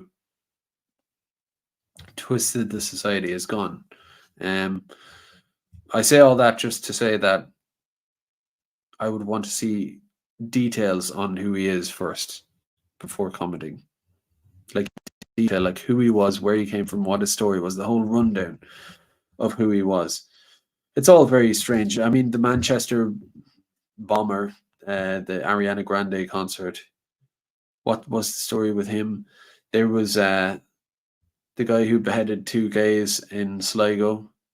From what I know, he had a big bag of cash, like actual cash money, like in a duffel bag. I think hundreds of thousands. Someone can correct me if I'm wrong there, but on him. And part of me starts to go, was he some sort of CIA international asset, some botched thing gone wrong, covered up? I don't know, meeting with, like, I do go down that road sometimes because these bizarre, weird killings like this are hard to explain. They often seem kind of hard to explain, you know. But look, I assume this was just some lunatic. But so he was African. He took a taxi to the dance class. So what Taylor Swift is like the white icon or whatever. Like if you want to attack whiteness, you go to a Taylor Swift thing. Is that the idea or something? Maybe. So he didn't go to an Asian estate or a black estate. He targeted white children. I don't know. I mean, maybe it just is as simple as that. Maybe it's something nefarious. I'll be interested to see who he was and what the story was there. But of course, thank you for the super chat as well. And your question. So James Bond, £10. Is it race? Thank you. Is it racist to hate white politicians? If so, then I am a racist. Yeah. Oh, these white politicians are crazy. Mary Lou, the white devil. Ed the Statesman, €10, thanks very much, says the regime's attitude to Sinn Féin changed overnight when Mary Lou succeeded Jerry Adams. It went from my blood-soaked hands, non-stop criticism to total gloves treatment. Yeah, it did. Yeah, they just transformed overnight. It's bizarre. It is like I've never seen Invasion of the Body Snatchers. That's like a Gen X or a Boomer thing. I don't know what it's about, but I know they use that as a figure of speech, and I think that's what it is. Maybe Stepford Wives or something. It's like the likes of Mary Lou and the rest of Sinn Féin, it's like, what the fuck happened here? Like, what's wrong with you people? You just bought in on everything. Like, why? Like, if they went populist, like populist on all the issues, economically, immigration, all that stuff, and then just kind of maintain this Sinn Féin-y kind of centre position, but the right positions on the right issues, like I'm convinced they would have a full doll. Like, they would just be in like absolute power. So it's not a question of their desire to be in power. It's like, what are they actually chasing if not that? It's very weird. Thank you for the super chat. Armchair Limerick Nationalist 5, thank you, says climate change. Oh, this is from earlier. So climate change is BS, and even if it were not, Ireland's contribution to CO2 has fuck all effect compared to China, India, etc. Yeah. It's just like,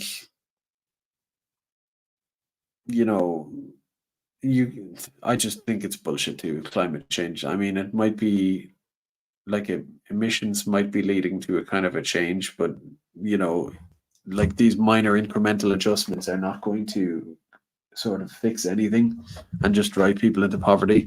I'd sooner just have the climate just change and people deal with it. It's just bizarre. It's actually completely like cultish. Like I'd take a nuanced view. I'd be like, maybe it sort of exists and maybe it's sort of caused by human effects, and yeah. But that doesn't lead to, let's lead this global effort to do these bizarre things across countries to try and control the global climate. You're not going to control it like that. It's not like a fucking thermostat where you can just tweak the few things here and there. And no, it's just ridiculous. It's ridiculous. It's like whacked on tax on your fuel, peasant. And here's why we're doing it, because we're saving the world. It's just like, come on now, fucker. Right? Okay. That's how my climate skepticism is. But thanks for the super chat. General Krang, €2, no comment. Thank you. Another from the same person, 10. Thanks again. Holo 5, thank you, says everyone in my area calls the nosy ones mushrooms. Have to keep them in the dark and fed on bullshit. Yeah.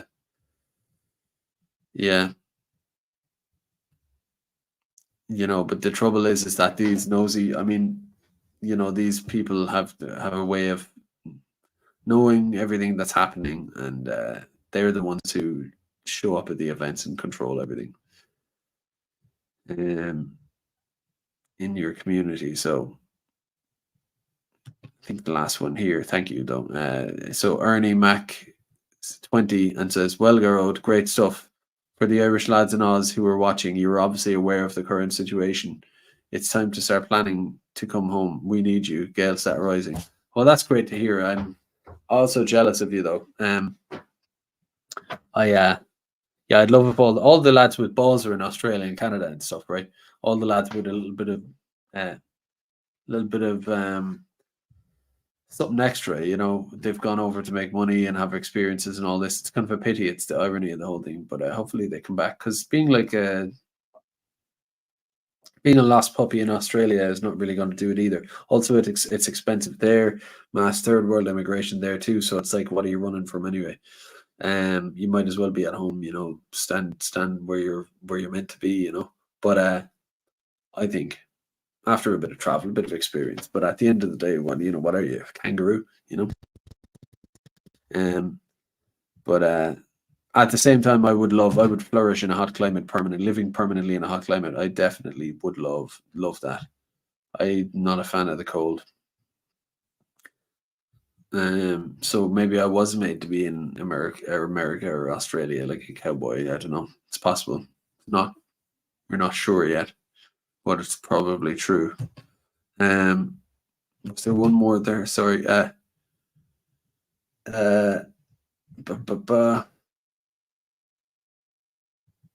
Oh, sorry, I don't know if I missed some.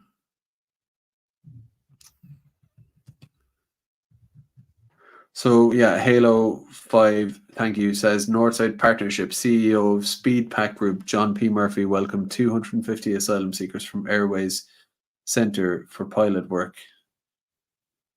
Okay, well, look, I can't, what's the word? I can't avow that because I'd have to do my own research, but that's what a super chatter alleges. That's their allegation, but I can't until I fact check that or check that out. I can't boost that. That's I appreciate your contribution anyway. Interesting. So, just with names and all that, you know. So, that's a sort of French type of thing. Miroir.